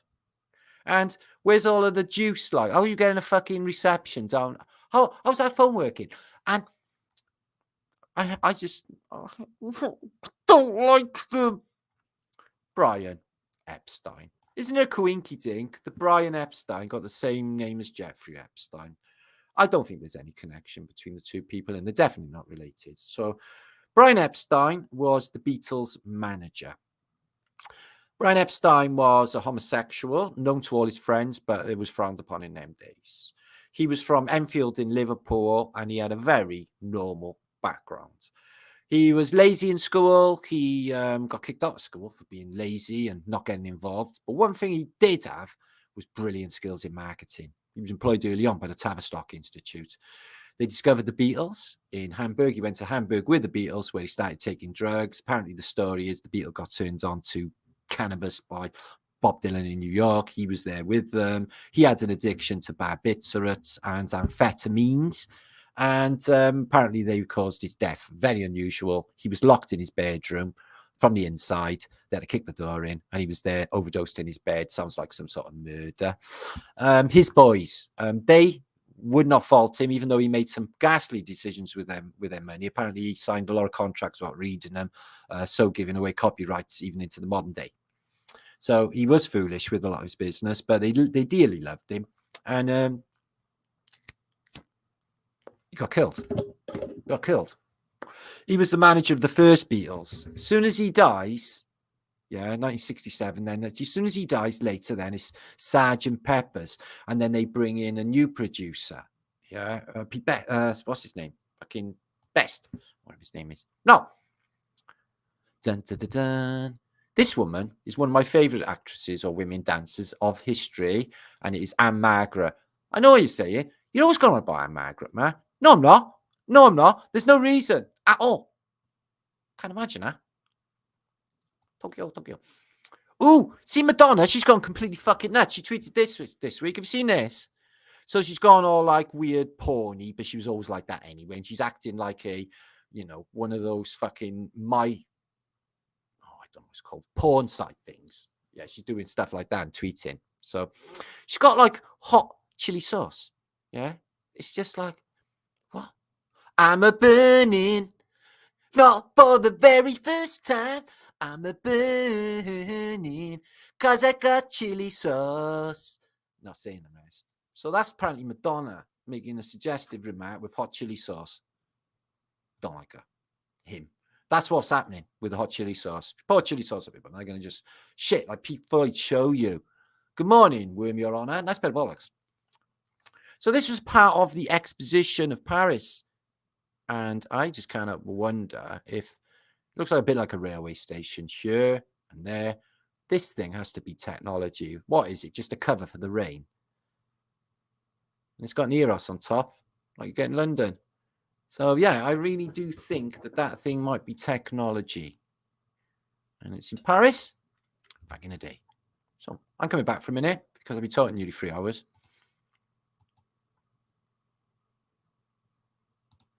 Without any breaks. 829 of you watching. I'm super grateful. Hope you enjoyed all of that. So, let's have give you a few shouts. I won't be hanging around for too much longer, guys. 833. I've got some more stuff, actually. So, let's give you a few shouts. Liddy's in the house. Hope you enjoyed. The maps are fantastic. Everything will be linked completely after this show. So don't worry, you will see all their maps and good stuff. Henrik's in the house. Old school text looks like World of Warcraft. Oh, yeah, no shit, do.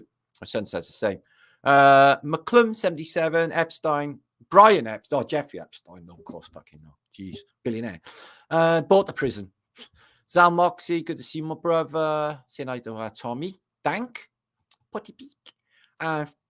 Manny's in house. C. Cooper. It was just brilliant. Oh, thanks. Never noticed at the end.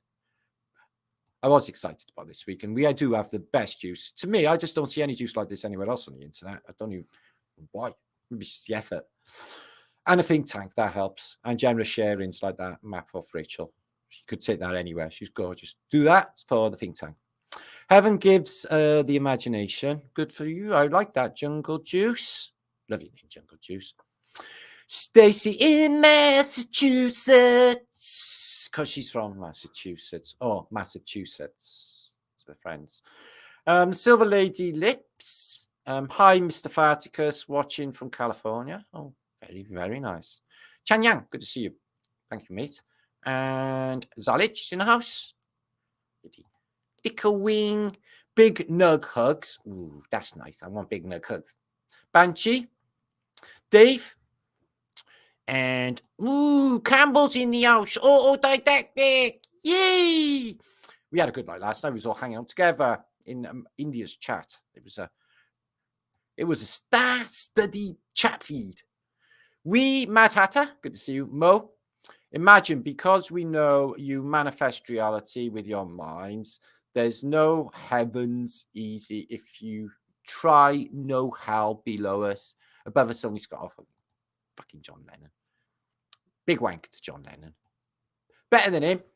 Big wank, John Lennon. Dank, good to see my friend. Julie, namaste to you, Julie. Rumley Bear. And John Lennon, UN anthem for the new world. Do you reckon? Imagine all the people. They smoothie it right up, don't they, with all of that. Oh, let's try and hit them in the heartstrings when they couldn't give a flying fuck. Yeah? It's like they didn't with, let's give you an example. Walk On. Yeah, Jerry and the Pacemakers. In the Cop, the Anfield. Walk on with hope in my arms. And then you're like all like emotional and shit. It's like, yeah, God, that feels so powerful, man. And I'm just singing a load of wank. Yeah, from fuckos. Don't do it. Don't do it. It might be me overreacting. I usually overreact. Pink Soul, good to see you. Madonna looks scary. She do with that chili sauce. Yeah. She's burning, not for the very first time. Super grateful for your streaming. Very funny chat. Thanks, Kat. Thanks, Cherries. Thanks, Ro Campbell. Thanks, Gareth. Hope everything improves for you. My brother and Taffy. Pete Best was the original drummer. Yeah, but I talked about George Martin, the producer. Thank you for that. Yeah, he sort of replaced Epstein. I think it was a bit of a thing going on there. But yeah, so Pete Best, he's the best drummer because it says in his name, and Ringo Starr's shit compared to him. And he says like, oh, he got attacked by a gang of hooligans in Hamburg, kicked in the head, has a brain hemorrhage as a result. Yeah. So any independent witnesses or anything, any photographs and anything like that? Just sounds like you just saying stuff. Because you just say any stuff and it's like goes with the historical narrative. It's like, oh, that's what happened to Pete Best. No evidence for it. My money's on that he was good looking, a brilliant drummer. They had to get rid of him. He probably wouldn't go with the fold, same as the first Paul. First Paul was apparently a really lovely guy, and I believe it. And then he's like, you get another one coming in then, and he's stupid. He's a narcissist. One thing I see, there's an interview out there with Eric Clapton and Paul McCartney. And Paul McCartney's like, you know, fucking acting like fucking stupid shit around him. And you can just see Eric Clapton's face. He's like, I can't fucking stand you. Get out of my fucking face. He couldn't stand to have him near him. And you know Eric Clapton, you know, he's well about he is Eric Clapton, you know, guys. So Galen, good to see you. Laddie Trolley. Liddy. I like Eric Clapton anyway. Joe Shifter, yes, awesome today. I'm my brother. All hail, not hail, the weather stuff, because that would be hurting. Okay. But all hail. All hail Joe Shifter. Good to see you, my brother. Thanks for popping by. Got a good load of peeps in here today. On all the gang, all my fam. So Polyester, I like that name. That used to be a band, punk band back in the day, Polyester. Excellent presentation. Okay, so next time we're going to do some sort of theme. I'll tip you off in the beginning. Make sure if you are dressing in 60s, send me a picture and we'll post that up. Okay, do that. Be good fun. Let's have some fun. Titon and Martin, you positive sweetheart. We try. I don't do all of that like negative crap because it's like, well, it's for wankers, really. I'm not being horrible, but it is. Moan, fucking moan. And they don't have no life then because they're moaning. I like a little moan, but it's like my moans are like very, very brief. And then I usually overcome and usually sort the issue. So it's no longer a thing to moan about. Does that make sense? So I'm grateful for like the little things in life for me. I mean, else good for you. Internet intent to leave the Matrix. Good. Piss on that fucking thing. Campbell and Colonel Pasty, best ever. Was pretty good. Thank you for that. And the Flat Earth Norseman. I love these seminal Flat Earth British moments. I get all buzzy with them because I know it's shit going down. Yeah, I know it's special shit. So Helliman, good to see you, my brother. Anna, it's special shit, yo. You know it. Corinne, what you are witnessing here will have fluctuations throughout time and history. Okay? They're not actually ready for us. We're always before our time. They will catch up later. So don't worry about that. We've always been before our time, guys. Okay? The rest, everybody else will catch up later, I am sure. Cutter, good to see you. All right, thank you. Love you too. Susie Q. Excellent Clearwater Revival track, one of my favourites bands of all time. Total Wank. Big Wank. If anyone asks me what's that, it's like, what's Big Wank? What's that? Well, it's not a little one, it's a big one. Oh yeah, of course. What are you talking stupid for? Fuck off. Fuck off. Isn't it? Good. I know you think, and he's naughty. I've hardly swore in this. It's supposed to be intellectual content. Let me have a little fucking swear for a minute and stuff, guys. Wake and Bake. Wedding Cake here. He's on Wedding Cake. Pure Aussie Gold. They got Wedding Cake in Australia and everywhere because it's all at the lab, isn't it? Yeah. Anomalous strains and origins. OG crossed with fucking peppermint swirls and one unknown strain, they'll say, when you read about them on Leafy or something. They're like, an unknown strain, you know. Like Jabs. Anna. And you got to watch because that weed they're fucking with it. Some you know they add spice to some weeds on the streets of Britain, and so you got to be very very careful with it. Wanking in your face, Mo Sansom says, and don't know if I should have just read that out loud. I don't know. Not good. Not good. No, I won't say that. Liddy, good to see you. Happy Flat Day. Stay Pearl. Flat gang. Yeah. It's super duper flat. So double flat thumbs to infinity thrice. It's been a fantastic night. I thoroughly enjoyed myself. I've been talking for nearly 3 hours though.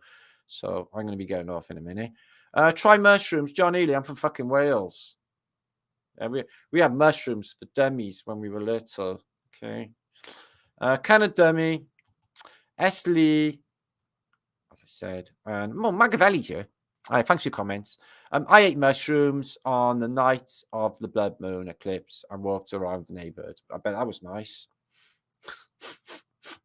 Airstone, son of Overlook, and exactly that. David Sampson's Missy's lovely girl. And Jason and everyone. So yeah, thanks everyone, guys, by making this a fantastic experience. I'm sure you know it's different. Tommy, love you, brother. Brian, love you, brother. Gayland, Mac, Jungle Juice, Hippie Shakes in the house. We love Hippie Shakes. She's our trees. And I will link all that up. Make sure to support Linda Russo's Hunger Striking and subscribe to my friend Nora's channel. Jay. Oh, I have matey. Ahoy. And Cheris. And Pink Salt. Oh, I've said that one. Little Wing. Pissed off with Madonna, if I'm quite honest. I'm pissed off with her as well, Little Wing. Yeah. She was all right. You know, she's not like fucking cool or anything anymore, is she? She's like a fucking... I'm not going to say it. Esley. David, good to see you. Flat Earth Music. Fam is in the house, our brother. Right. Our brilliant truther community. Wow, what a fucking thing. I wouldn't have missed it for all the tea in China, guys. I love hot chili sauce, mostly without Madonna nearby. Don't go into details about chili sauce. Don't know what happens with that. Best, the Star Ring. Yeah, Ringo Starr. There's got to be a code in with his name as well, hasn't there? Ringo. Can't think though what it is. Anyway, too late for all that. I'm going to get going. So peace and love to you all. Make sure, if you would, 700 of you, please like this video. I could get a few likes if you did. That would always help. And as I said, it's really hard to find me on this channel. So if you do subscribe, make sure to click that bell icon because that will help with notifications. And I will be back in the near future. Keep an eye on my community page for any stuff that I post mostly daily and on the shorts because I'm doing a lot of them and I'll keep you all basically show my face, keep you all in the fold. Say hello, I'm here with my next weird thought, which I've got plenty of, by the way. Okay. Because, like, I will think about anything I fucking feel like thinking about. Okay. Don't do rules. Rules is for fools, yo. Thank you. Thanks, Mark. Lots of love to you all. Anyway, peace and love to you all. Be good. Don't do anything I wouldn't do. You are fucking fantastic. Stay epic. You've got limitless potential. Don't listen to them. Don't have anything to do with them. And tap your limitless potential. Have what you want in this realm. Have all the love and all of the abundance that you deserve, guys. Yeah? Okay. Deal. See you later. Be good.